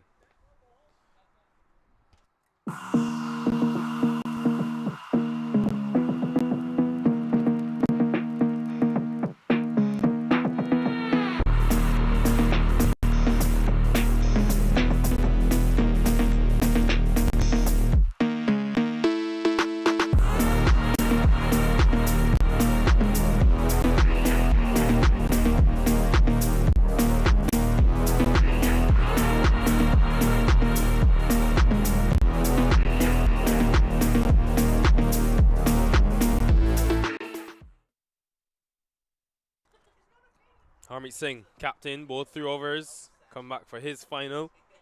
Both 3 overs on the trot as well, which was a surprising thing, but really played a big part in setting up this victory for his team when it does arrive. 3 overs, 1 for 19. It's gone high, but I think he'll land safely. It does. Harmeet Singh is asking Isan Adil that long off why he didn't make the attempt for the catch. I think every bowler wants to see the fielders go all out, trying to give them or reward them with a wicket. Realistically, off the bat, I didn't think that there was any way Isan Adil would have gotten to that.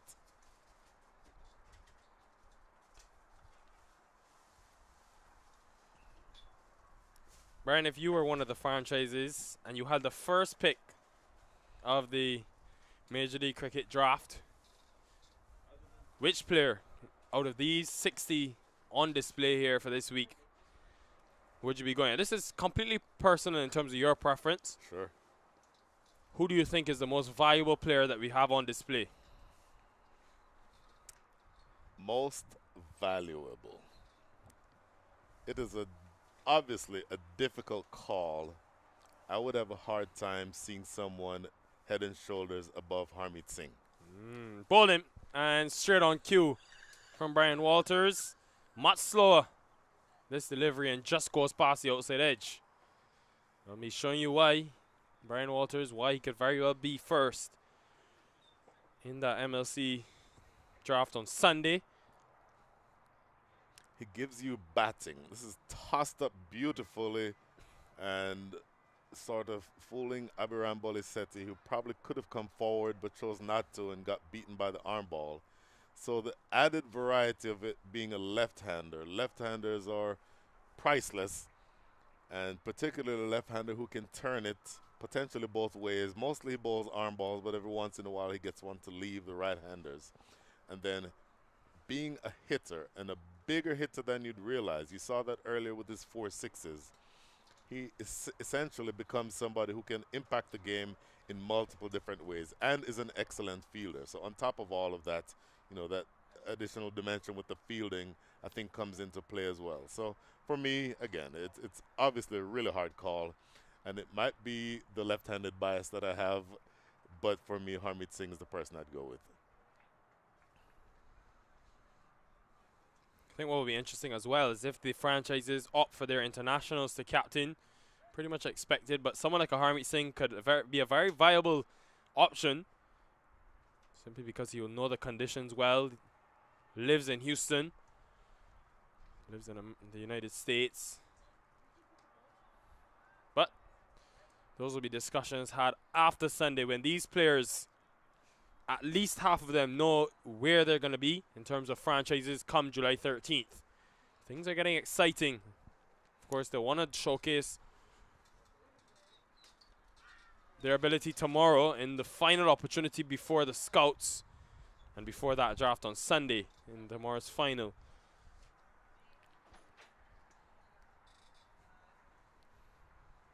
Ends the over, 78 for 8.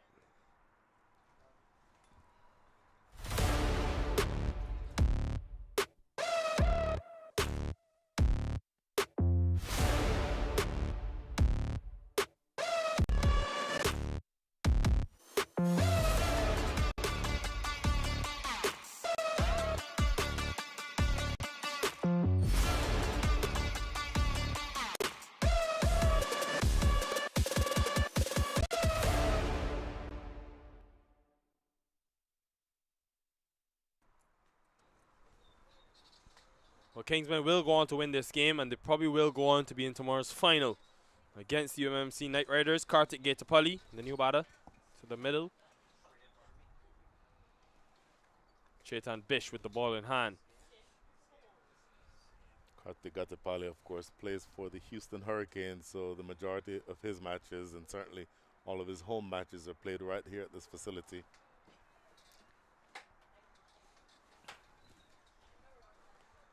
Wide signaled. And just on that matchup tomorrow, you look at the two teams, the UMMC Knight Riders. I mean, you could argue they're probably the most balanced team. It's why they've won all 3 games. But I would look specifically at their bowling unit. Rusty Theron, Calvin Savage, Justin Dill. definitely, I think, have the strongest bowling lineup in the tournament. And you look at Kingsmen and their batting, the depth that they possess. At one stage today, they were in deep trouble. In came Hamad Azam and recovered them to 190. So it really is a battle of two powers come tomorrow morning. It's going to be interesting. The bowling, you mentioned just now the three pacers. You absolutely cannot overlook the work of Ali Sheikh, the left arm finger spinner. I think he may have been struck in the helmet, Dane Pete. Yeah. Nasty blow. Luckily for him, that was a spinner. Picking it up here on the replay. Good work by the cameraman to be able to get this angle. Ball drifting and then turning, maybe kicking up off the pad and then hitting him in the face, or in the helmet. But no, that's, as I say, no harm, no foul. But then, of course, in modern times, you have the protocol where the umpire has to pause the game and then the physio comes out to give him the concussion test. Dane Pete is not happy. He No. did not want the physio to come out there. He was completely fine. It was a ball that ricocheted off the body and went onto the helmet. But the umpire is following protocol. It's a tough job to be an umpire because you want to get on with the game. You want to finish the game, but still struck in the head. So That concussion test took place very quickly. The question was probably, who's going to win this game? And then the answer came back, Kingsmen, okay, you're good. I like the protocol. I certainly like the additional care.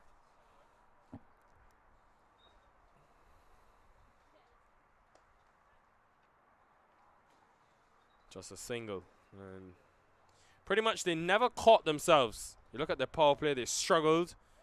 They lost 3 wickets in the first 6 overs. They lost the wicket on the second delivery. And it seems like without Andreas Gauss, who's missed out for the Samp Army team due to injury, they've been very reliant on their top 2, Milanta and White. And when they haven't come off, the batting has struggled. Well, it'll be up to them tomorrow to show in the 3rd place match that even though they're not one of the top 2 teams in this tournament, that they can still sort of improve on what they've shown here today. Haven't really shown a whole lot with the bats. Karthik Adipala going for the reverse sweep. But, you know, you asked me that question, Nikhil, so I'll turn the same question around on you. Who is your #1 player who you would choose? I'm going to take the easy way out, Brian. I'm going to say I cannot pick any player unless I know my internationals in the side. So, should just be another couple of runs. Won't get to the boundary, just 1 for that reason.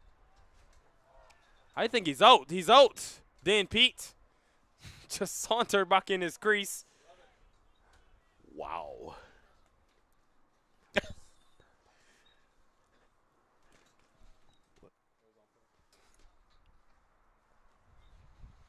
So disappointment continues for Samp Army.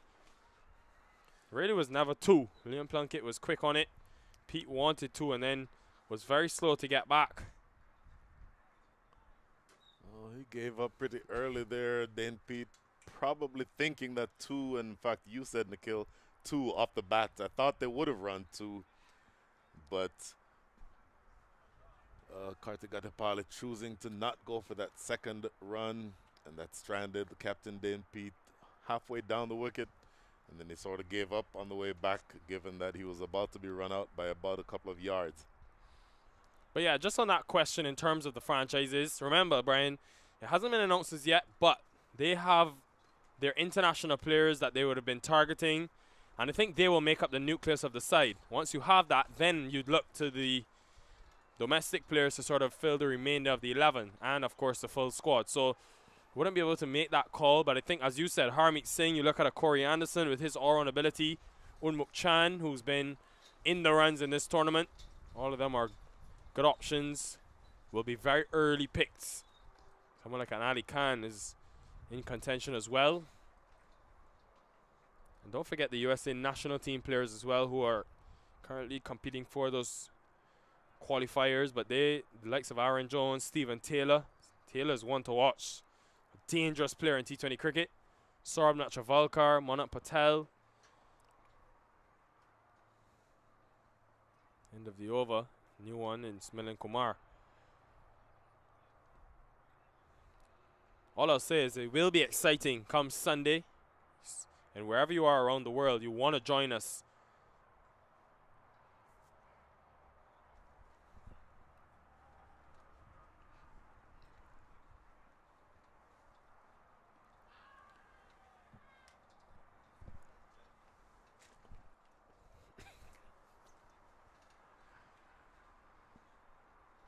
Milan Kumar asked a question for the leg before. Not given. Just trying to be full and at the stumps. May have hit him outside the line. Now he leaves Kartik Getapalli. Not sure why he doesn't try to hit a 6. If he gets out, he gets out. They're not going to win the game. I don't think he's going to try to hit a 6. Why not, Brian? I would. Oh, clearly. You and I both would. Try at least. I think he's interested at this stage just having the rest of the match finish and not be out. That would be my objective if I were Kartik Getapalli. If we were playing test cricket. If we're playing tests, I don't think you're going to see any big hitting from him. This is the one. Oh, he enticed it, Milan Kumar. Flighted it nicely. I'm on my feet waiting for a maximum. But Getapalli's not interested.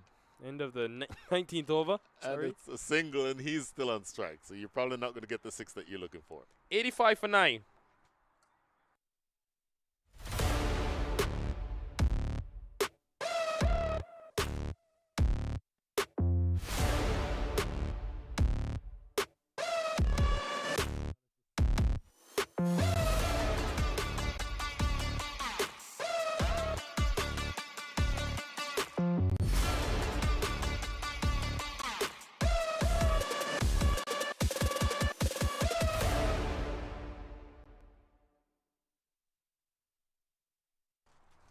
One over remains in this contest.